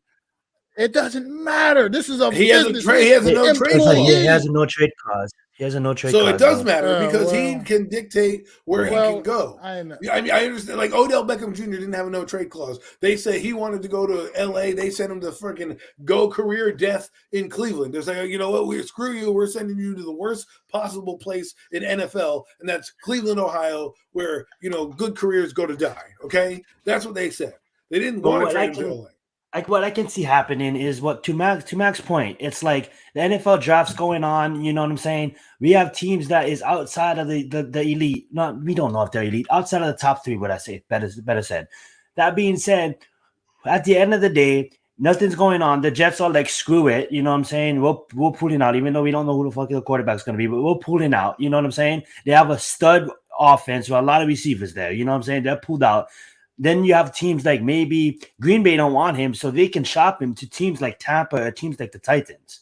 You know what I'm saying? Yeah, but you're assuming right now that they're going to be able to. Those teams know that they're going to have a chance to get him. Because if the Jets, who have all the momentum to go get him, right, 13th pick is not. I would give up the 13th pick at worst and say that's the only thing I'm giving you. I'm going to give you the first and a third this year. Bang, done. Right. But that's what I'm saying. If the Jets don't bridge and Tampa's sitting there outside of the top 10, right outside of the top 10, you know what I'm saying? But give me the first and Zach Wilson. I'll take that all day. Give me the first and Zach Wilson. Their first round pick and Zach Wilson. That should be. You don't. But what do you need Zach Wilson for? You have Jordan Love on the team. You drafted him first overall. Now you're gonna bring in another. The Green Bay. No, Mac. It's Green Bay model. They want to do the same thing they did. You know what I'm saying? They want to leave him benched for 3 years. And the Jets, when he comes in, he's going to be the next big thing. This is a big story. That's and the Jets, for some reason, wanted to try to keep Zach Wilson there because Zach Wilson and Aaron Rodgers apparently been training together, and they believe that Aaron Rodgers might be the type of quarterback that can help out a young player like Zach Wilson, who's lost completely, and they're hoping that Aaron Rodgers being there for a year or two can help out a kid like Zach Wilson because they haven't given up on Zach Wilson. It's clear as day. No matter what they say, the Jets Aaron Rodgers don't help kids. Ask Jordan Love. No, he doesn't. But there's got to be a reason why. Rodgers provides. You're right, but he does have a rapport with Wilson, and that's a fact. That has nothing to do with, he may not like a guy coming in and taking his job. He'll know that Zach Wilson's not taking his job. He already knows Zach Wilson from meetings that they've had throughout camps in their career. I'm not saying he wants to be a mentor because Ryan Tannehill said the same thing about Malik Willis last year. Yo, kid, get on your own study habits because I ain't teaching you shit. You know what I mean? You're coming here and taking your job. And I feel the same way. I'm not going to teach my replacement all the tricks of the trade, you know what I'm saying? But obviously you're on a football team. You want somebody to look. But having a guy like that, because Wilson has not had anybody to look up to in that Jet locker room. Daniel Jones at least had a year of Eli Manning or at least Eli Manning in the building to lean on to be like, hey, man, how can I get through this? Eli was there coaching him, helping him out, right? And I think it really helped him that rookie year when he was there because he had somebody to lean on when the times were hard. Zach Wilson didn't have that. They didn't do him any favors, right? The offensive coordinator basically was like, screw it. You got to get out of your own head. They're going to coddle. They're going to – that's what you do. Sometimes that's how coaches mess up players. They don't want to coddle him. They kind of give you the rope. I'm like, do whatever you want to do. Get over it. And sometimes players, like a guy like Zach Wilson who's never been to a big city, needs a little bit more of a pat on the back once in a while. Saying, hey, man, you're doing a good job. Work on this. When you get a guy discouraged, when you get a guy who doesn't have good study habits, when you get a guy to get alienated from the team because that's what's happened, and the coach is not stepping in and trying to mend that relationship, it's they're doing things wrong. Like, if you want to say something, if you want to be John Mara here, and be like, wow, we really haven't done anything well for the kid, right? That's what they're doing for the Jets. They haven't done much well for him. For Wilson, they just started to put pieces together. But he also hadn't done much well for himself either because those microphones. But we had the same, and he was saying he's like, the stupid shit that was coming out of his own mouth. He's a grown ass man. He's a grown man. At the end of the day, he's a grown damn man. At the end of the day, you got to still know how to speak, know how to talk to the media, and I'm not going to make that the coach's fault. I'm not making that this guy is out here. This guy won't accept responsibility. For that, yes, that's on him. That's on him. I get it. Right, that's on him. But I will be honest with you. Do you think the offense can help the defense? No, I think we, like, what are you doing? But I know that wasn't your point, Adam. I get you. I know what you're saying about him not having a lot of. He hasn't had people to look up to. I get that. I understand that. I do get you. What you're saying, man. But at the end of the day, you also still gotta. Well, listen, he's take a little bit of responsibility yourself too. Look, Joe Flacco ain't really helping you out, bro. He's not gonna be like, hey, No, man, Joe Flacco can't even help himself. He's trying to keep a lifeline in the league, so he's gonna tell you. He's not gonna tell That's you. what shit. I'm gonna He's say. like, Flacco, right? He Not needs even a Mike lifeline. White could help He's himself. like, his career's on life support, so he's not really going to be helping you out, saying, "Hey, kid, I'm going to be your teacher," right?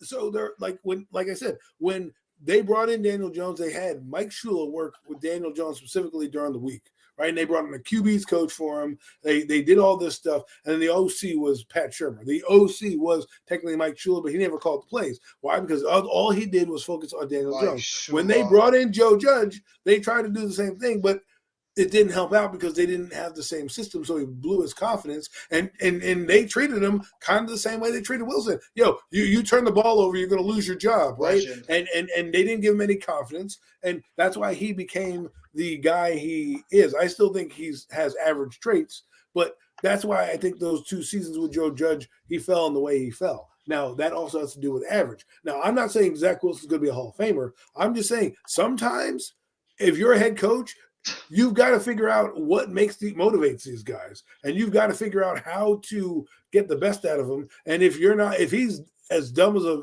light bulb saying, well, then you got to be like, yo, man, we got to pull you back and say that. He ain't got an Eli Manning that stands there and takes bullets, takes battles, has been through wars. Eli Manning has had so many people come at him in so many different ways. He's arrogant, Adam. He was acting too arrogant for himself, and his skills weren't translating on the football field. His attitude is going to come below. I get that. But what I'm trying to tell you is when you bring in a guy like Aaron Rodgers, who is his buddy, who can get the team to rally around him again, right?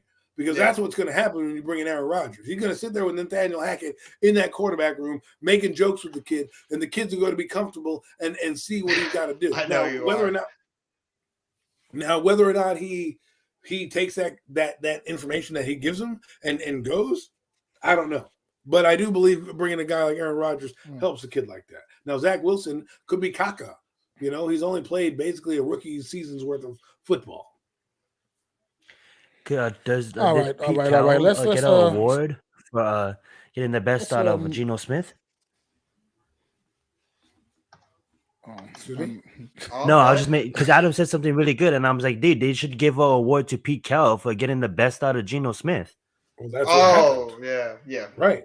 He's a good coach. Absolutely, that's what he did. He took Geno and said, "Hey, listen, you fit the offense," and he ran it correctly. Also, Doug Peterson, what he did over there in Jacksonville. Yes, Adam did say caca next shift.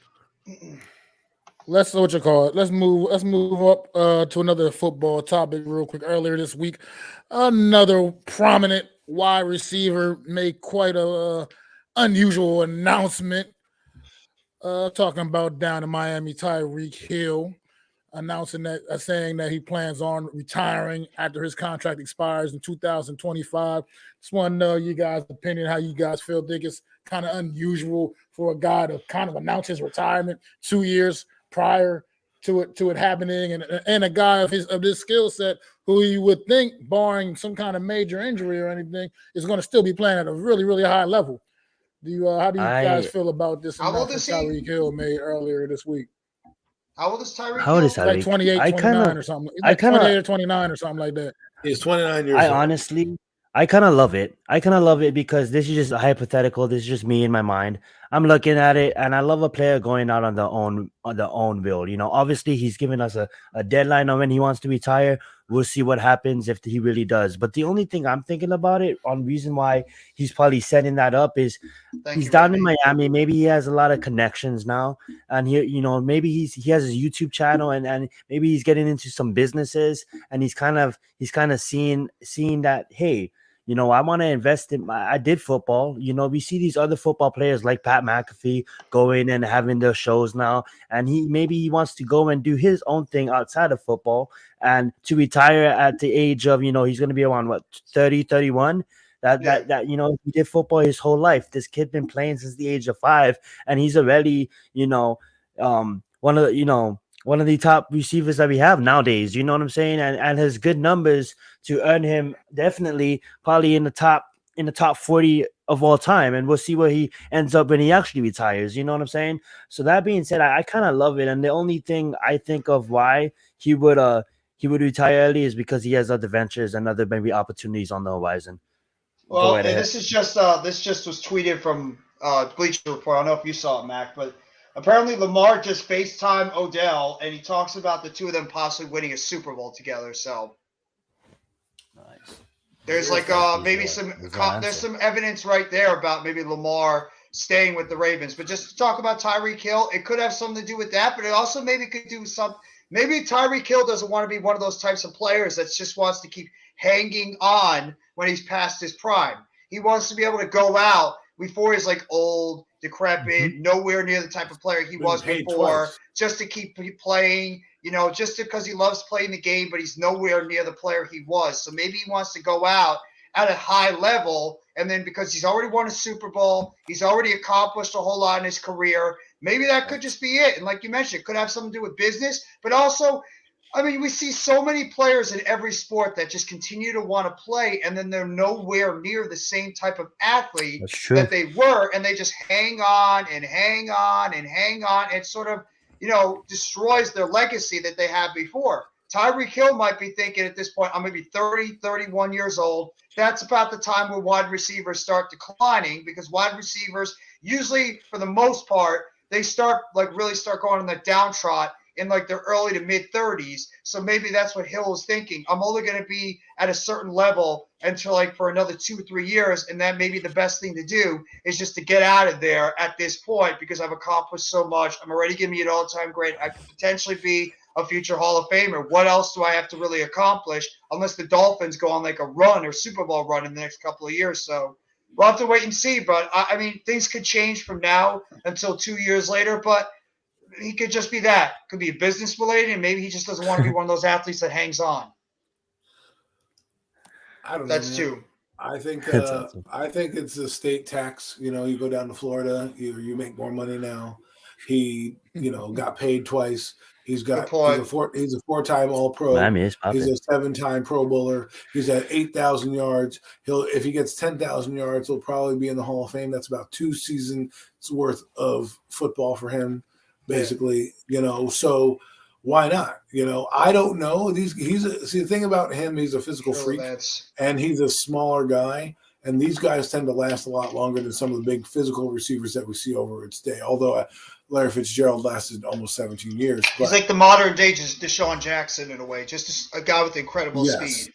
Right. And so what happens is that maybe he does have ventures down there. Maybe he's going to live a life of what he does. But I don't necessarily think it's a bad thing, because he's letting the team know, hey, in 2 years, I'm going to consider retirement, look for my replacement, or you already have your replacement in Waddle, right? It's not like Tiki Barber, who does it in the middle of the season, right? Or a team that he does it abruptly, right? Mm-hmm. Like we had this happen with Michael Strahan every year. He was going to retire. He never let the team know until like training camp. This guy's letting you know, hey, I want to try to play for the next 2 years and see where it takes me, right?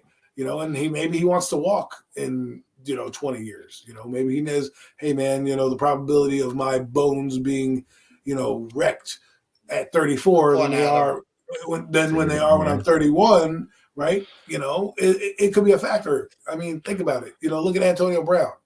That guy went from being the highest of the highs to now the lowest of the lows. He's shaking his booty on stage and doing naked photos in Vegas and shit. I mean, that guy will never get a job again. This guy can retire. He's won a Super Bowl with Andy Reid, and these are his stats right now. Right? He's right. Look at that. 67 TDs. Right? You give him that's 1,700 yards to get to 10,000, which will basically put him in. If we're like in baseball, 300's your Hall of Fame numbers, like not necessarily automatic, but consideration. Well, guess what? 10,000 yards for him will be, plus his all-purpose yards, he'll be in the Hall of Fame. With that one Super Bowl that he was there and the Kansas City teams that were dominant, he's going to be there. Coming from a 5th-round pick, he's got everything that leads you to be in the Hall of Fame. Do people like it? I don't think it's that bad of an idea to tell somebody, hey man, I feel like I'm going to retire in a couple of years. I mean, we do it as people, right? When you're sitting there at your job and you're an old head, you're like, hey man, maybe I'm going to hang it up in a couple of years. You let people know, right? And then when that couple of years happens At that point, you can decide, hey, I'm retiring or not. Same thing with football players. Remember, a lot of people don't get told when they get to leave this game, right? So you get to tell somebody now, hey, man, I'm going to leave this game in 2 years with my eyeballs in check, my knees in check, my health in check, and better than leaving on a body bag. Yep. Good point, Adam. I mean, I agree. I'm really good. I'm good with it too overall. I mean, personally, I don't mind him making that kind of decision if he wants to announce it now or say it now. But if I get into the mind of maybe the coaches or a coach or somebody, within the organization, my only thing I would question is the commitment going to be? Are we going to get that full commitment for the next 2 years as well? Are you already looking forward to your new ventures after the contract's up? Are you so like that? That would be the only thing that I would question if I was like a GM or a coach with someone within your organization. Just questioning as long as the commitment going to be the strong commitment for the next 2 years. And go out. I mean, I think with a guy like Tyreek Hill, the competitor he is, I wouldn't really think anything less. I mean, he's a winner. He wants to go out there and get it.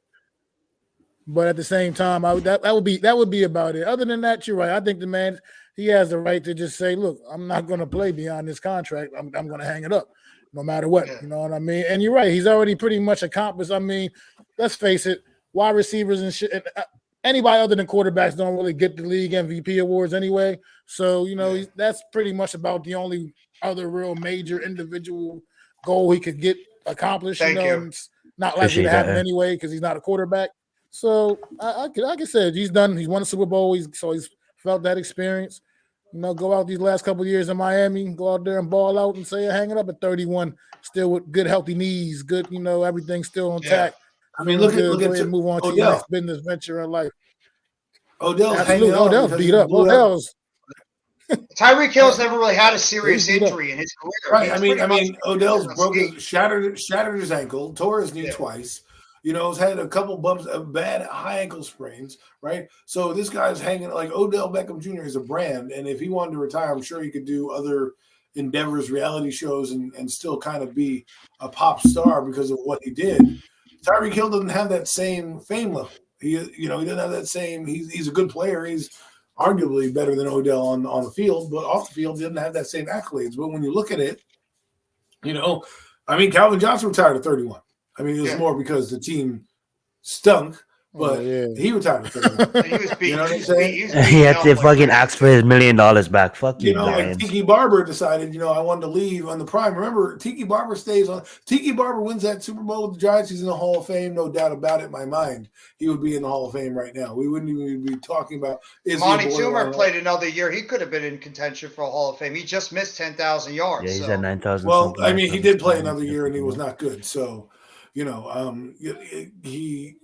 think he got hurt that season. The reason why. Well, 2008, he was the lead dog after Plaxico shot himself.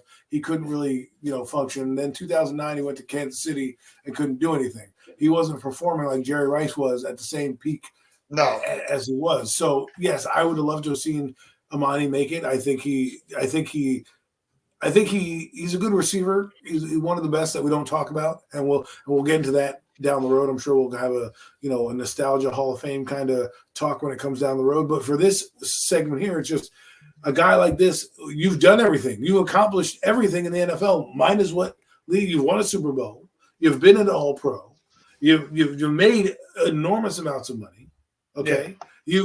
You're relatively healthy throughout your career. If you look at the numbers that he's played majority of 12 plus games a year.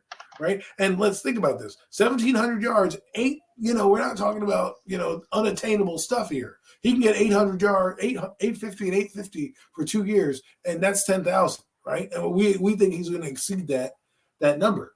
And he's also showing you that he can play without Patrick Mahomes. So my thing is this: players, they either hang on too long, and we're sitting there looking at these guys as they whittle away like Gary Payton did and Karl Malone did in the NBA, where they're just hanging on to win championships, and you're like, you dude, get out of here already, right? We don't always have the physical freak like LeBron James. LeBron James will be the guy who's like, he's going to continue playing until he's like Tom Brady's age, and he'll just tell you when he's ready to go, right? I don't feel it's a distraction, only because you're saying 2 years from now. Like, you got me locked in for the rest of this contract, which I think is 2 years. So you have me here. Now, if you want to say during the season, if they have a bad year in 2024 or whatever it is, that he's going to dog it, then that might be something that we have to cross that bridge when we get there. But we'll see. Exactly. No, well said, Adam. That Well, could be the all right. case. Absolutely. All right, gentlemen. All right, gentlemen. Great football talk right there. Good talk about the NFL, things going around the league right now. But it's time to get ready for the NBA playoffs, fellas. I know you guys are excited. I know you guys got some dogs in the fight. Even though I know Zion, your dogs it's kind of questionable, but they in there. We're holding They in on. the fight. We You know what I crawling mean? slowly. They got a shot. They got that. They get the opportunity at least. The Miami they got a Heat play-in to game, go right? out. But we got a playoff preview earlier this afternoon. Didn't go so well for you, Jeff. I'm sorry to say, We but set the backup. We played the it was, backups. We played the backups. Everybody's you know, sad. so Since when when did the look, NBA play backup players? They Like, just I did it mean, this I didn't know that was a afternoon. thing in Both the teams. NBA either. That's It what I'm just saying, gives me- Mac. it You know what I'm gives me saying? more Like, of a reason to feel disgusted with it. It feels gives me They more of sat- a reason both to teams feel sat disgusted with everybody. the NBA. but Mac, You know? that's what I'm saying. Like, So- Mac, you brought it up. You bring it up like this is the NBA. When have we like, oh well, we're gonna sit players tonight? You know, like what? Yeah, they That's did never it. been a They thing did ever it. in my whole entire life. Oh But but how you feeling about them? Their first round series against some Philadelphia 76ers, Jeff? Well, I actually feel Adam might be shocked. I actually feel kind of confident going into the series because the last time we played against Philadelphia, we actually competed with them very closely. I think that Claxton is one of those types of centers that could actually give somebody like Embiid a little bit of trouble because of the fact he's an aggressive center. He's very good at rebounding. He can block shots. Embiid is going to obviously overpower him, and he's just a better overall, more athletic center. But I don't think Claxton is really going to have that difficult of a time. And you're talking about a team now that has gelled throughout this entire time period. Mikal Bridges is emerging into a young superstar in this league.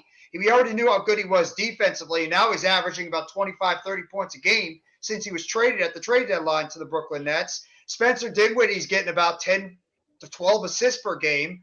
I mean, you're getting production right now from Cam Johnson, if he could just get his sharpshooting down pat. You also have Dorian Finney-Smith, who, in my opinion, is the biggest wild card on this entire team. He's got to be able to knock down the three-point shot and give them some type of productivity as well as play good defensively. I think it's going to be a more competitive series than anybody believes because the one thing the Nets have that could frustrate a team like Philadelphia is length. They have length at every single position on that team, and they all together can be a very good defensive team. It's just the problem, who is going to consistently get points offensively?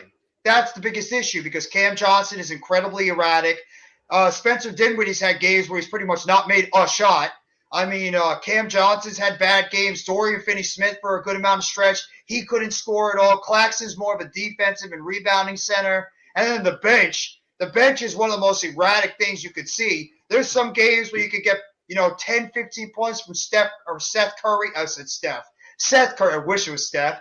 Seth Curry and Joe Harris, as well as Royce O'Neal, who I like a lot. I don't know how Adam feels about him. I like Royce O'Neal a lot. I think he's one of the most underrated players on that team, and he could give you something that some of the other guys in the starting lineup can't do. But do I think that the Nets could win this series? I think it might be a little bit of a stretch. Obviously, Vegas doesn't think we have a chance in hell by what they put out there, but who gives a crap what Vegas has to say?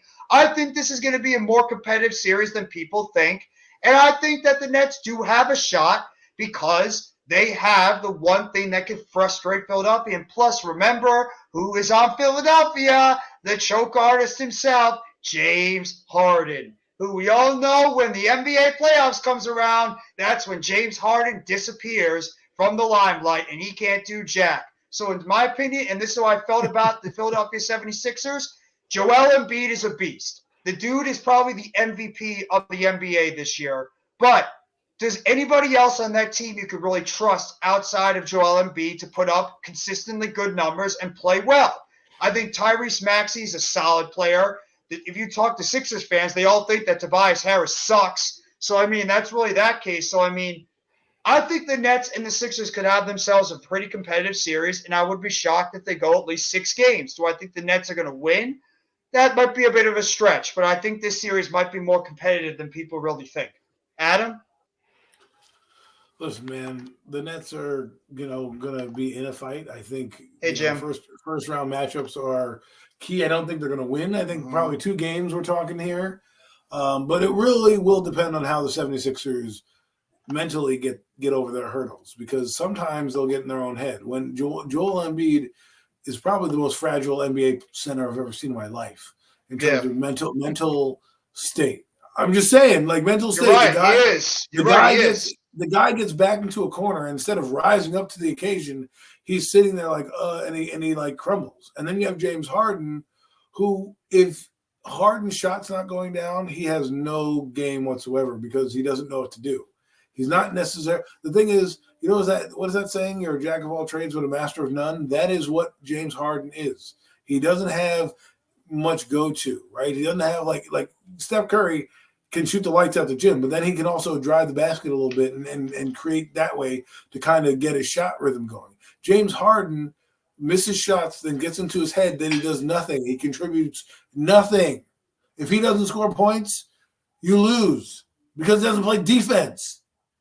You know what I mean? Listen, the Sixers are going to beat the Nets just because of talent alone and because that's what's going to happen. But it's whether or not they're going to beat Milwaukee and Boston. That's what the Sixers have to look forward to. Okay, because Boston, I feel, is a good team. When Tatum is on, I think they're almost unbeatable. And I think the Milwaukee Bucks are a very good overall basketball team. What I mean by that is they can beat you in many different ways. They pass to get their own shot. They play good defense. They don't make stupid plays. The game against the Warriors I always reference because they had a chance to beat the Warriors and they didn't because they couldn't finish them because they didn't have their go-to guy on the floor that helped open everybody else up. When they have the Greek Freak on the floor, they're a totally different team to be reckoned with. So, yes, 76ers, you can dance on our face and laugh about how you're going to beat us, right? But remember this, the Nets gave away everybody, and they're still in this game, right? They got a lot of aspiring young players who I hope they actually keep and not do what the Nets do, and that's these players get good, and in 2 years we ship them off for some aging star to try to chase some ring, because that's what the Nets have done for the past half a decade or more. Since we got Deron Williams, Paul Pierce, and Kevin Garnett. Well, one of those guys right now is going to be a restricted free agent this offseason. That's Cam Johnson. Are you willing to pay him a good amount of money to keep him here? And Bridges and Claxton are on very affordable deals. Wouldn't be shocked if they get longer term, more expensive deals too. I'm going to take a page out of Joe Shane's playbook here, and I'm going to sign my guys because they are my guys, right? Yeah. The NBA, listen, sometimes there is, like, you go to your jobs and you want to get a raise, right? Because you performed at a high level. Well, pay the guy what he deserves. Now, if you say, we get into this, don't pay him, you've got a young player here who may want to be here. If he wants to be here, fine. Say, hey, man, we're going to give you what we can within our cap restrictions. Sometimes you can't pay the guy because your budget is overspent on other players like Leonard Williams and such, right? So you can't spend where you want to spend. But if you can, do it. Why not keep your good players? Why not retain players? Letting them walk is what's been the problem with this Nets team. Okay, we've let these guys go. We trade them away, and then we have a barren cupboard. And because the East is always weak, here we are still in the playoff hunt. And what I like about this season, and Jared Allen, anybody? Please don't bring those names up. It hurts every time I think. It hurts my soul, Adam, that those two guys are thriving in Cleveland, and I got to watch them. We have to watch them play well. It kills me as a fan. And my thing is this. This is where, people say, hey, they always have that argument. Well, we want to get rid of a guy, good riddance. Evan Ingram comes to mind, right? But when they're good players, and they're good players, and you're getting rid of them for aging stars because you want to chase some ring, where if you kept them on the team, maybe you're closer. Like, look what Boston did. Boston built their team through the draft, and they are a contender every year. Yeah. Because they supplemented players all around that core they have, that young core. Right. Like Golden State did it too. Right. Well, and then they bring up guys in the system to keep playing. Because they're not like, hey, let me just trade this guy away. I mean, when they have an abundance of those guys, yes, that's what you do. You have 3 guys who play the shooting guard position, and you can only afford to pay 2, then yes, maybe I trade the 3rd one. You know what I mean? Yeah, I understand it's business. But when you have a team like this, like the Nets, who made the playoffs after trading away your 2 top stars away, right? Everyone was laughing at the Brooklyn Nets. Oh, you guys stink, you're not going to make the play. And here we are. Yep. And now you want to tell me in free agency I want to let these guys walk? Come on. I think kudos to Jacques Vaughn quickly too. I mean, the job that he's done with this whole entire season. I don't know how Adam you feel, but I've never had a troubling more season than what I've had to deal with this Nets team throughout the entire time. And the fact that they still managed to have 45 wins after all the turmoil this team has gone through. Kudos to Jacques Vaughn for getting this team centered. Yeah, let's hope he gets a good shot to flourish, because that was the problem with Steve Nash. He did not play. He did not know what to do when his stars weren't in the game. He was like, bad coaching decisions. This guy, Vaughn, can't make those bad coaching decisions because his team is, he has average players all around. So those decisions are a lot more impactful than Steve Nash. So I think what he did was he took a team and rallied them and said, hey, guys, just play within your means, play within your game. There are no stars. This is where I think sometimes when you take away stars, I think teams flourish more, right? You took away Jeremy Shockey from Eli Manning, all of a sudden he opened up passing. You took Matthew Stafford and you took him off that Lions team without Calvin Johnson, and he flourished. Why? Because sometimes when you have these stars, KD and ISO, which I call Kyrie Irving, because when Kyrie Irving gets the ball, you ain't doing nothing. You're just watching. Yeah, have fun sitting at home, Kyrie. Have fun. Have fun. You really, really succeeded very well over there in Dallas, didn't you, buddy? Have fun at home. But anyways, that's what I mean. I'm excited for the Brooklyn Nets. Good luck. Too. And Philadelphia, it's not going to be an easy sweep. No, I'm not expecting good stuff, and good luck. Good luck to the Brooklyn Nets in the playoffs. As far as up here with Levance, Cleveland, and Knicks, who I got. Yeah, I'm gonna go with Cleveland here too, bro. I just think too much Donovan Mitchell and company. Donovan Mitchell's playing really good basketball. And I just believe it's just going to be a little too much, man. Too much of a little. I think it's going to be a little too much for the Knicks to handle. At the same time, man, the Knicks, they worked hard. They scrapped up, got that number 5 seed. We'll see, man. They've been scrappy down the stretch here, so I think it'll be a very fun series. It could be a very fun, enjoyable series. But I like Cleveland. Until they hit a good team. Well, I think that the thing with the Knicks could be what's the health and the status of Julius Randle, because he's got that ankle issue right now, and it seems like it's going to be right at the timeline of when he's supposed to be coming back. And if he's healthy and he's about near 100%, that could be a big bonus for the Knicks because of the type of season that Randle has had over there. If he's not able to play, that takes away an element to their offense that they haven't really been able to have anybody else on their roster to be able to fill in. I mean, Jalen Brunson's been terrific. RJ Barrett has been up and down this entire season. He's really the key to that team. If RJ Barrett could just give them some type of consistent offense out there, the Knicks could have a shot at potentially taking the series against Cleveland, because Cleveland is a young team that's really getting their first opportunity here at playoff success. So, I mean, it's not out of the realm that this Knicks team, who has some players with some playoff success, that they could upset them. Mentioning. The leader of the pack, though, is very much playoff tested, and I think that's going to help this Cleveland team out. Donovan Mitchell has been in those playoff wars. He's not new to this playoff. Was he on Utah? So. Yeah, he was on Utah. And got you back, Zion. How you feeling on Tuesday night? How you feel on Tuesday night about your Miami Heat? I just want to say this. I am not concerned at all. Eric you better hope they win. Eric shows once again. Hold up. Eric shows once. Sorry, you was gonna say something, Adam?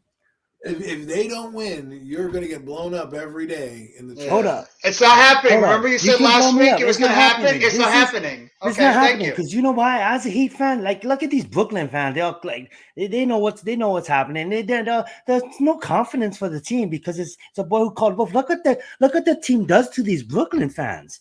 It's so sad. Miami Heat.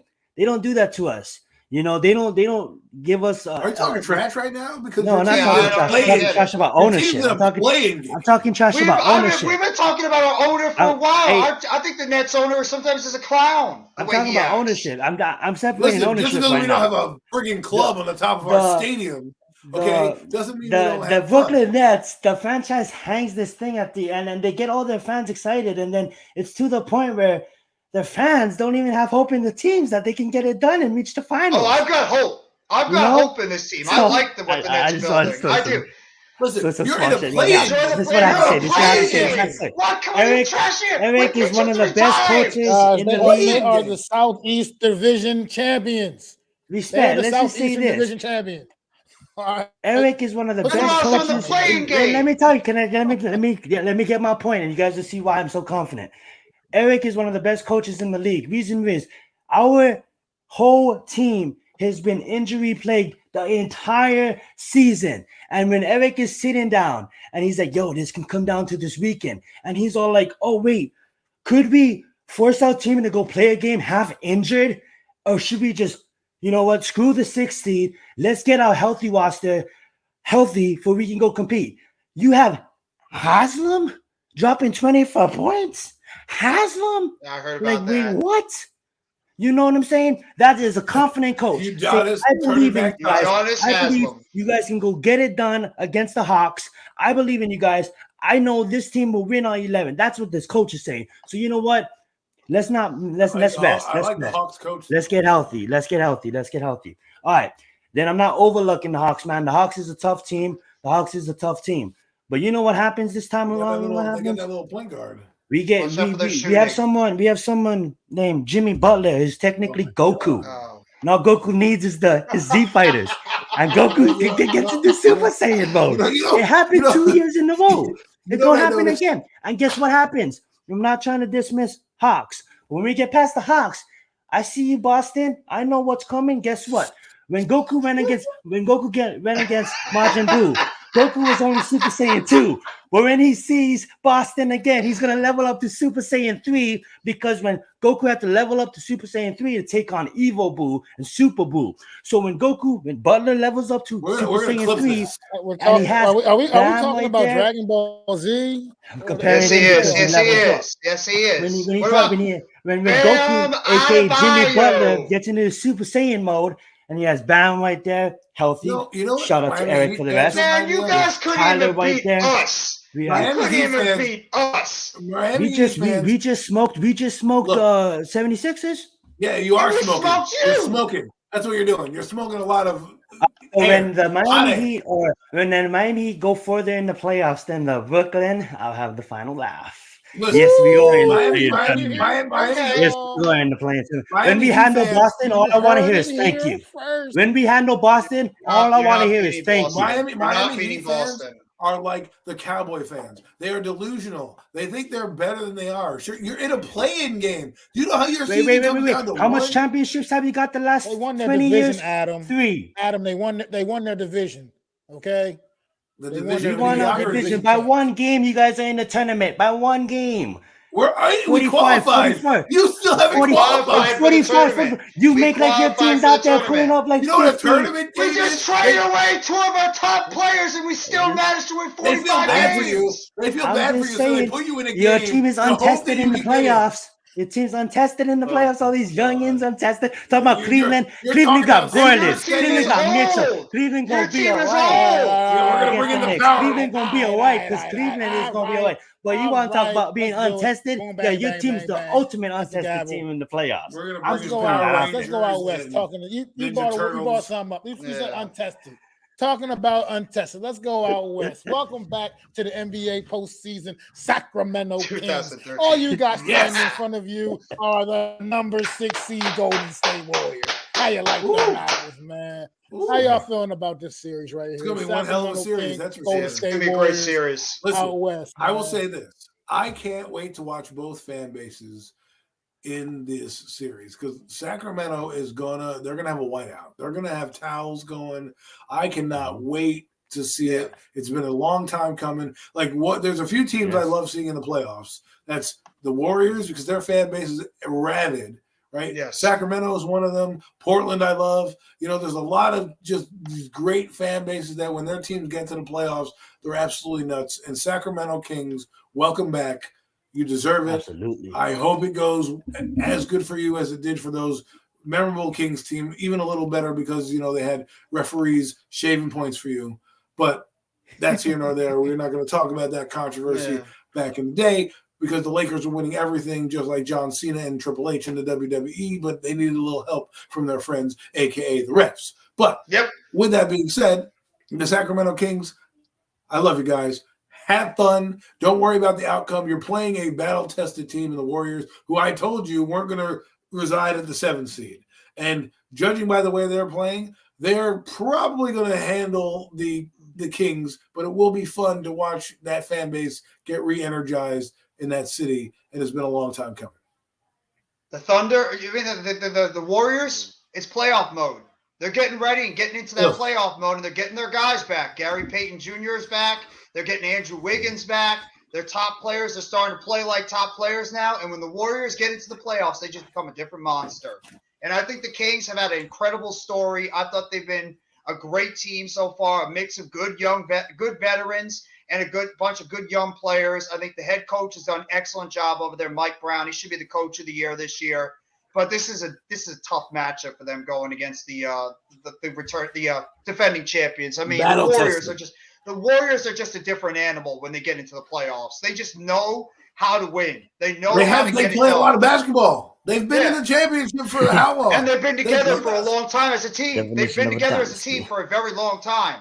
So they have that chemistry getting ready when you get into the thick of things. And like Cleveland, Sacramento is just getting their first taste of playoff action. Yes, it is playoffs. You never know. But sometimes experience does play a factor in these games. And the Warriors are loaded with playoff experience, and Sacramento is just getting that first taste.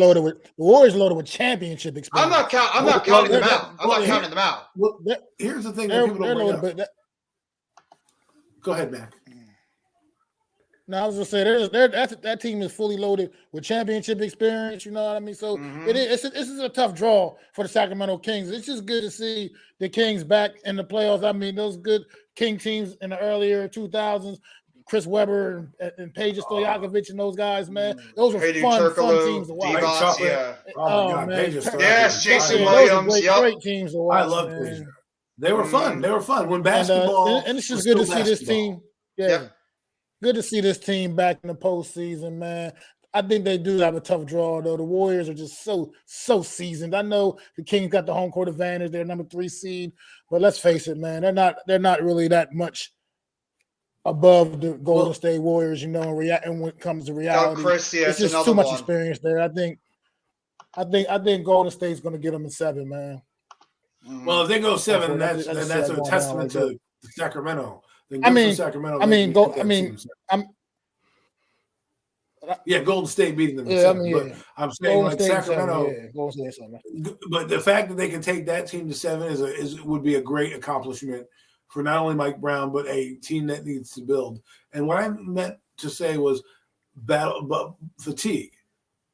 These teams, the Warriors, have played a lot of basketball over their years, so their body is accustomed to getting into this type of extra game mode. If you haven't played extra games, you're a little bit more tired when your body doesn't have that recovery. You're normally in the off season, and this does matter because when you do get down to the stretch of it, and your body's hurting in ways that you never thought it could hurt because you're in a playoff game that your body normally doesn't play, and those Warrior guys are still running around like they're 20 years old out there, it does change you. And then mentally, what will they do? I hope they win. I hope they beat the Warriors. It would be a great story. I don't think they're going to, but hey, you're the 3 seed. Here's the way the Kings can do this, right? Mm-hmm. The Warriors tend to be lethargic sometimes starting out series. And if you can jump out on them early and win the 2 home games that you need, you might have a puncher's chance at beating them. If you do not, and you struggle in the thing, and you can't get over, because Warriors are always going to have that tidal wave of points. They always do it in their games. They remind me of the Mavericks back in the day. The Mavericks used to let you run up and down the floor, then they just turn it on, in a heartbeat, and before you knew it, you were losing the game, right? The Warriors do the same thing. They kind of lull themselves to sleep, get bored, and then they realize, oh, we're playing basketball. In the blink of an eye, they're down 20. Now they're up 10, right? So if the Sacramento Kings can not get in their own heads and not get scared of the big bad Warriors, who, again, the 6th seed doesn't really matter to them where they land. They're in the playoffs. They don't care. They just want to be there, right? Steve Kerr. What seed were they last year when they won the championship? I think they were They were like, there was like a lower seed. I think it was like they were not. They were not. Nah, they were like a 4 or 5. Not. They might have been a 4 or 5 or something like that. They were like they were like I think a 4 or 5. I thought they were like I thought they were lower than that. No, I think they were like a 4 or 5 seed. I think Mac was right. Yeah, or something like that. Probably a 4 because I think they did have home court advantage in the first round. One thing for certain, and they were a third seed. That game one out in Sacramento. That game one out in Sacramento is going to be that arena is going to be absolutely raucous. That's for damn sure. Saturday, I know where I'm tuning in. Saturday, I know what I'm doing. 8:30 appointment television, baby.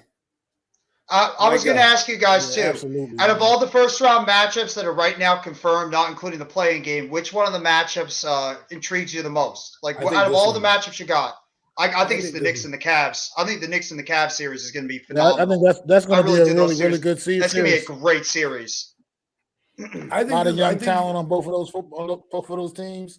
I think that's going to be a great one, Jeff. I honestly think the Golden State versus the game we're just talking about. Because if you think about it, like this is like I'm not trying to disrespect like the Nuggets and like the Grizzlies and stuff like that. But at the end of the day, it's like this is the team. Because don't let, like Adam said, don't let Golden State get comfortable. Great. Because if Golden State gets comfortable and they win this series, Golden State's going to the finals.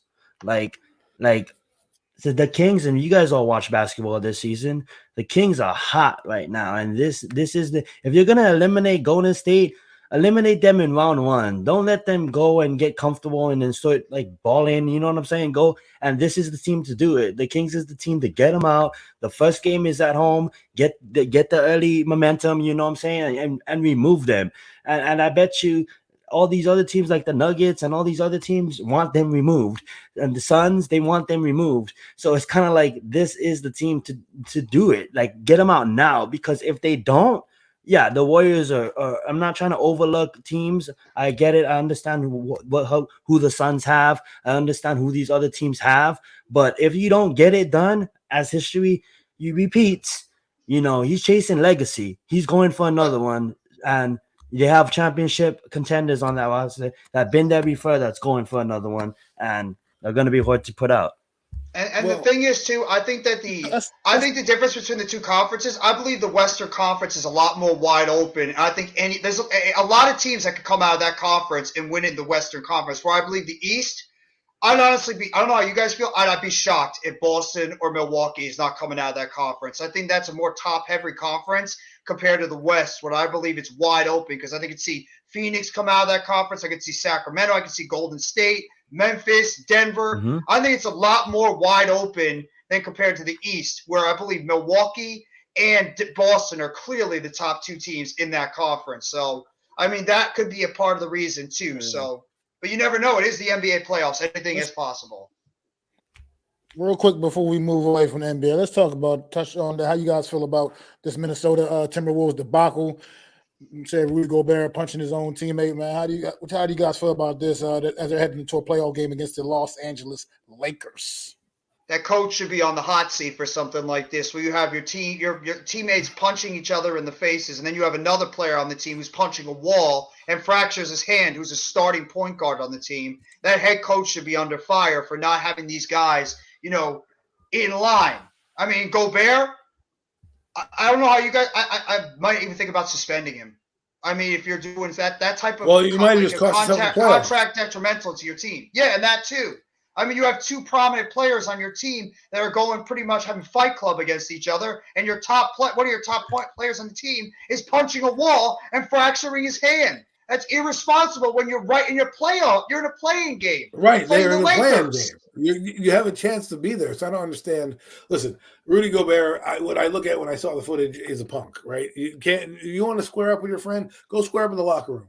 There's been plenty of fights in the locker room. Hell, Chris Mamalanga got his ass kicked by Michael Strahan in the locker room because he was trying to be the bully of the team, and Michael Strahan was having none of that, right? So you want to hash out your differences, go do it behind closed doors. It just goes to show Minnesota, who can't deal with prosperity right now because they're fighting for a playoff spot. You need your star player. Jeff, I guarantee you that I don't know if he'll be suspended because it wasn't against another team per se. Like, he didn't swing against another teammates, fighting. I don't know. It's just it's a bad look. I don't know if they're going to suspend him per se. It's not like he was fighting the other team and saying, hey, they were doing blows. They're fighting their own team. So we'll see what happens there. That'll get handled probably by the organization, I would think. Probably handled more so by the organization.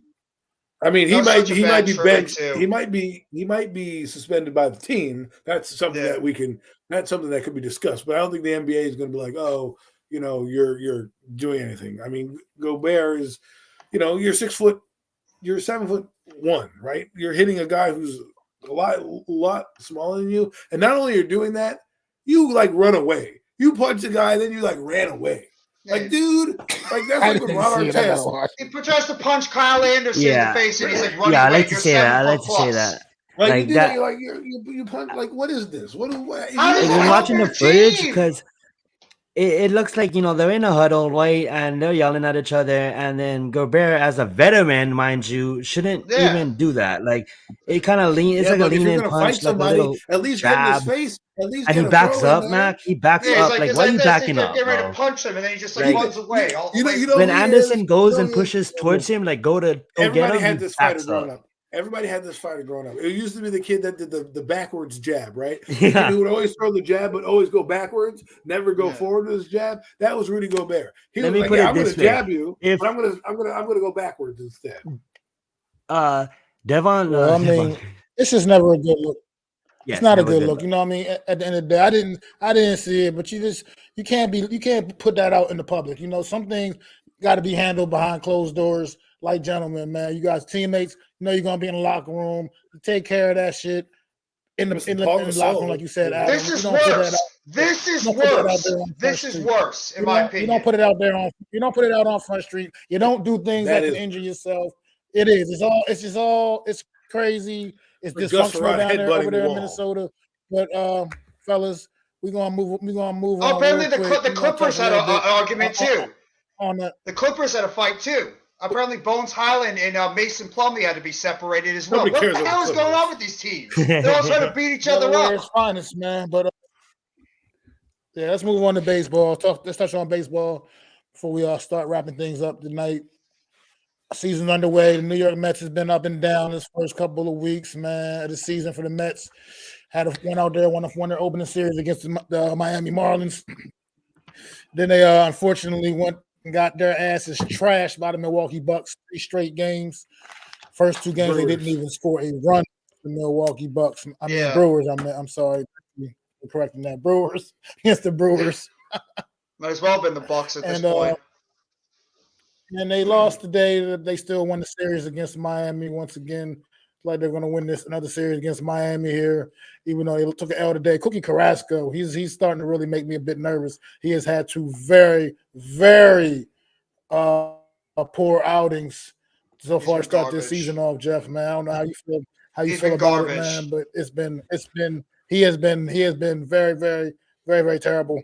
Both his starts have been. He was getting hit the pitch count. And today he just got 6 runs on 6 hits. Like what? I don't know what's going on with this guy. By the Marlins. It's been a mess. The Mets have been, like I said, it hasn't been anything spectacular yet. Pete Alonso he's the polar bear. He's gonna get his. And Nemo's off to another good solid start to this season. Another thing with the Mets bothered as you saw today, Starling Marte. Proving once again, man, this guy can't stay on the damn field, man. He's injured so much, man. He's always getting hurt. He's going to be left the game early. He's going to be out getting evaluated. So we'll see, man. We'll see what's going on with this New York Mets team, man. But like I said, it's early in the season. A lot of baseball to be played. But so This is the far, Mets you know. story every year. Oh yeah, though. Kodai Senga. I got shout out to Kodai Senga. He Man. was great. He has been pretty sensational, man. Pretty sensational. He's been everything that Carrasco hasn't been in his first 2 starts. Cody Hey, Senga's Tommy. been that and more, man. So shout out to Kodai Senga, man. Absolutely good one, man. Vance, thanks for bringing his name up. Yes, Jeff, how you Kodai Senga's feeling been a about the beast. Mets start to the season, man? Well, I mean, Brandon Nimmo has been a little bit of a concern to me. He hasn't been hitting the ball at much at all. And I mean, McNeil's off to a little bit of a slow start. Alonso, who was off to a terrible start in the first couple of games, is now starting to get his back going. I mean, Lindor is starting to hit the ball a little bit better now. I love the fact, and one of my favorite things about this game today is you got to see the young kid Francisco Alvarez get an RBI today. And I want to see, I don't know how you feel, Matt. I want to see the kids. I want to see the kids. Get Brett Beatty up here soon. You already see Alvarez. Get that kid Ronnie Mauricio up here. Maybe get Mark Vientos up here. I mean, Cookie Carrasco has been abysmal in his first couple of starts, but we have no choice. We have to pitch him because we have no pitching prospects right now, and because of the fact that Quintana is out until probably July or August. So we're going to have to hope that Carrasco is going to get it going. And Tyler McGill's had an up and down first couple of games. I mean, David Peterson had a bad game his second game. He pitched pretty well his first game. Scherzer has not really looked great in his first couple of starts. It's good news about Verlander, at least. It sounds like it's a possibility he might be ready to go by the end of April. I mean, the Mets have just been so up and down, up and down, up and down this so far to begin this season. I mean, they got to try to get themselves a little bit more consistently at the plate, as well as in the pitching staff. The pitching staff is what scares me the most. What's going on? No Mets, no Nets, no Jets. The pitching staff scares me a little bit more than the hitting because I do believe McNeil, Nimmo, Lindor, Alonso, those guys will be able to turn it around. I think Escobar is going to be able to at least get a couple hits. If he doesn't get it done, you can bring up Beatty. You have young kids in the farm system that could come up and give this team a jolt.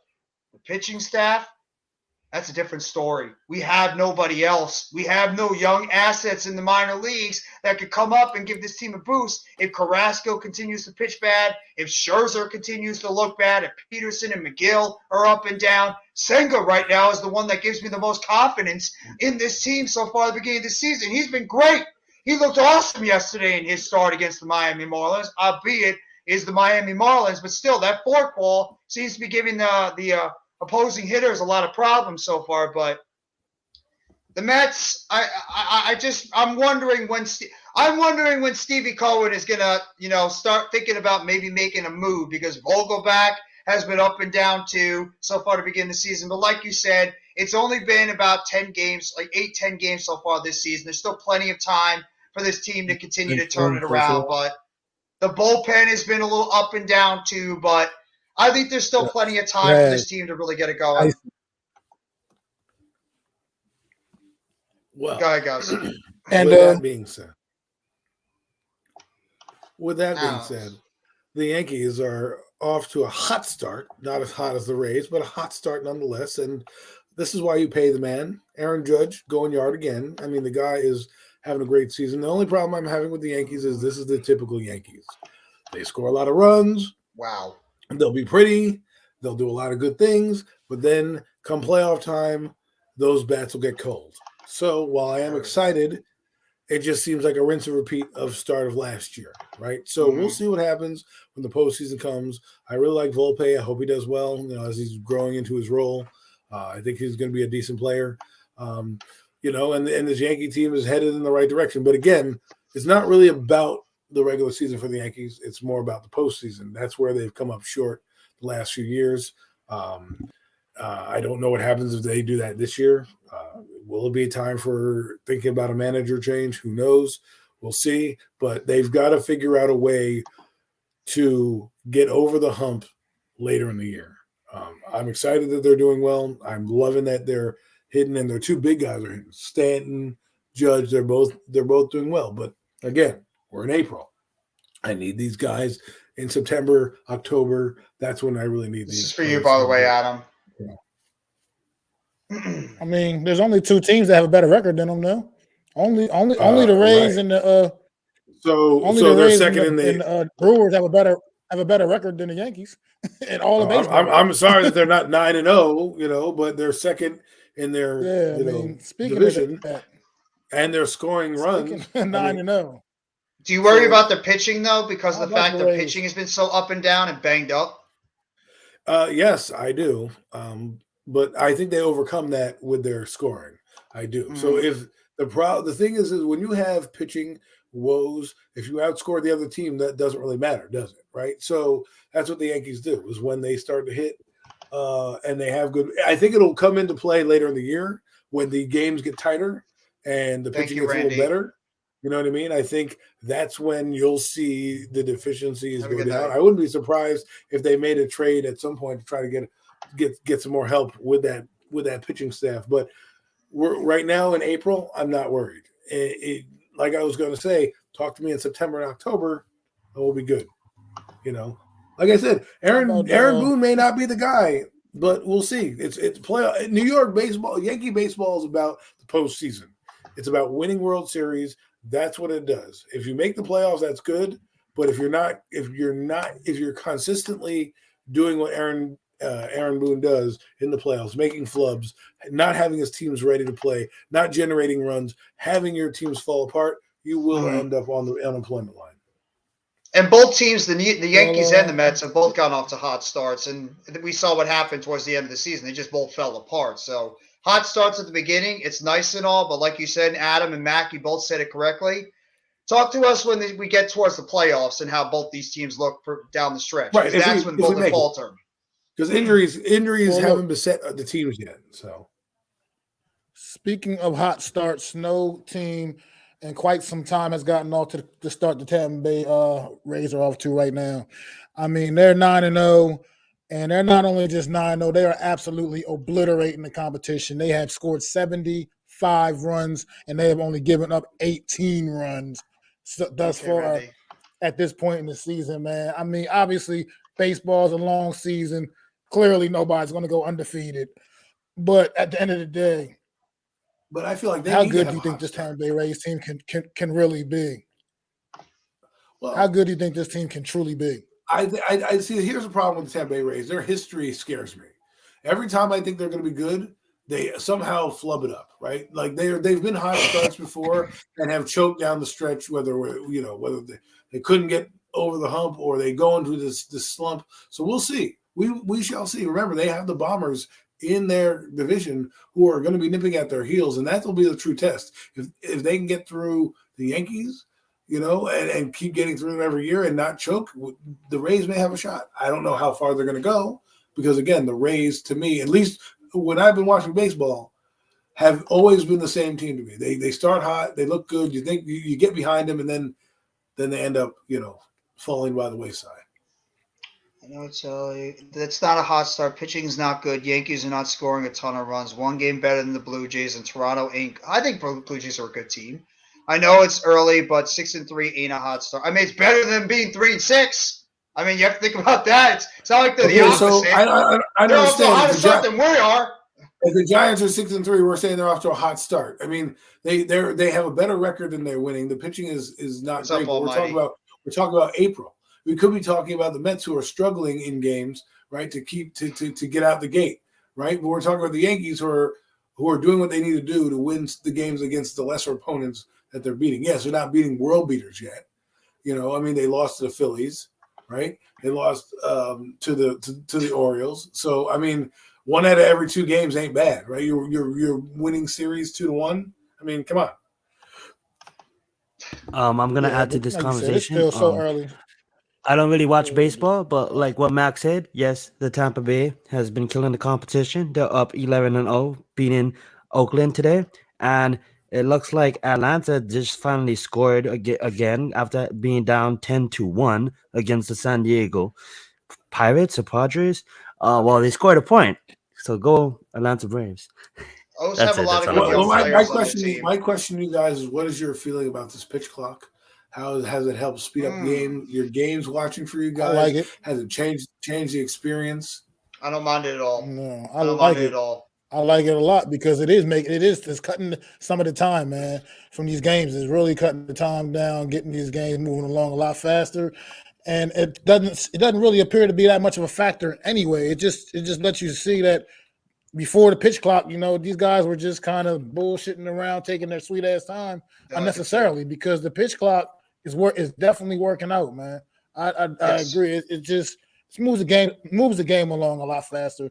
Like I said, and it's really not no excuse. It's proving that there's no reason you can't get you can't pitch at that rate. You know what I mean? There's no Has point. it affected the stolen base percentage? Baseball. It has. It absolutely has. The stolen bases are up. Stolen bases are up. They're up. Oh yeah, there's a lot more people still now compared to before. Absolutely.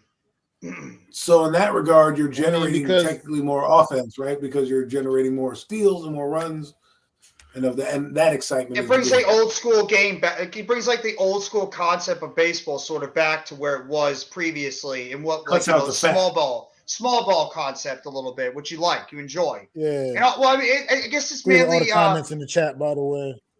Yeah, it might have something to do with the fact that if you're at a baseball game, of course you want to sit there and enjoy the baseball game because a lot of people like sitting there for hours just hanging out at a baseball stadium. Well, I feel like an old hat that likes doing that kind of stuff. A lot of people I don't mind it, but like sometimes being at baseball games for hours. I don't mind. I need to see the pitcher scratch his balls like 10 times while he's trying to talk. Exactly. Hurry the fuck up, man. Let's go. I got things to do. You know what I mean? I've been in the baseball game where I'm sitting there. I'm like, we're still in the same batter. Like this guy, they come out to the mound twice already. You know what I mean? So no, you're right. You're right. I enjoy it. I thought it would be a little bit more like I think they're going to get it to 3 hours of running time. I think they're going to say, oh, we have 15 minutes to play with in a time slot. So you're going to probably see a couple ads, as they figure out how to insert ads here, insert ads there. But hey, anything to speed up the game of baseball, I'm in favor of. I've been there on the cutting room floor doing games where the Oakland A's played 17 innings in the Bay Area and you're on the East Coast and the game just continues on and you have to put that game on a highlight package. Yes, if there was a pitch clock back in those days, I would not have been leaving the studio at 5 a.m. sometimes and then having to come back to work. The Tampa Bay Rays have the lowest payroll in baseball. I think it's the Oakland Athletics or the Kansas City Royals. They have one of them, right? I know they have one of them, but I don't know if they are exactly the lowest. I think the A's might be the lowest. I know that they have. They're one of the reasons why people don't like the revenue sharing that goes on because big teams make this big money and they can't even. They don't like our owner, Mac. They hate our owner. They can't stand our owner because he goes out there and he spends all that money on players. But I love it. Hey, listen, if you're a Met fan, you got to love the direction your ownership has taken you, right? You've gotten you a decent manager. You're bringing in decent players. You're a decent ball club since about, the year you went to the World Series, 2015 or something like that. But that team was a shooting star. Like you just got hot and, your bats were there. And unfortunately, it didn't end up well with you with the Kansas City Royals. But, hey, things happen for a reason. But I think this is I would not please don't pull the plug on Showalter. Just let it ride out. Let him see this through. If it doesn't go well till the end of his contract, fine. But I feel like a guy like Showalter can build the Mets in the direction that they need to go to be a contending team. But you just got to let it manifest. I don't think Steve Cohen's that type of owner to allow him to get pulled. I think they're going to go ride it out with Showalter as much as possible. And of course, we love it. We had to deal with the Wilpons for how long? Like 20, 30 years, where we pretty much wouldn't even spend to keep our own players. And your Ponzi scheme. The Ponzi stuff. Now we actually have an owner that's not afraid to go out there and spend a bunch of money on good players. Daniel Murphy, that's one right there. The dude went over to the Washington Nationals and won the damn batting crown after he had a fantastic 2015 season. We let him go for nothing. If we had Steve Cohen at that time, Daniel Murphy would have been locked up to a contract long-term with the New York Mets. That's what we have now compared to what we had previously. That's what gives us the most hope is that we have an owner that will go out there and he's not afraid if this team needs upgrades. He will go out there and make the moves necessary to upgrade this baseball team compared to what we had previously. Sorry, go ahead, Mac. No, Levance, the Houston Astros have the lowest payroll in baseball, man. The Houston Astros. That is insane. It's hard to believe that, but it's the Houston Astros. Because they know how to develop players. So, they know how to bring up players from that farm system and develop them. That's why. But fellas, it's been 2.5 hours, and it's been a great show, man. But I think it's about time to wrap things up, man. You guys have any final thoughts? Thing you want to get I off like to your say chest before I we wrap looked it things up when up? you guys was talking.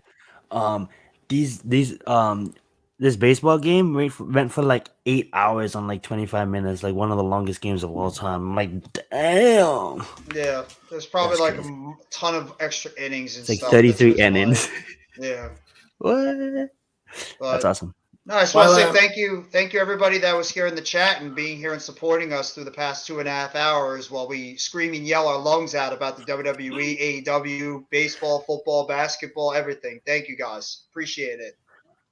just want to say Absolutely. thanks. Thank you guys. Thank you for reinvigorating us to do this show. Without you guys Yes, chiming in, saying, "Hey, we miss premium takes," or "Hey, when are you doing that show with the Four Horsemen?" It's because of you guys. We do this where we sit here for 2 hours behind a computer screen and just talk. And I want to say thank you to you guys. I want to say thanks to you, Horsemen, for always keeping our heads in the game and always getting us up and doing this. I know it's a busy thing to keep four superstars like ourselves schedules to coordinate. So I thank you guys for always being accommodating and helping out a guy like why do you myself have a who Darth Vader PFP as your? Are you a kid?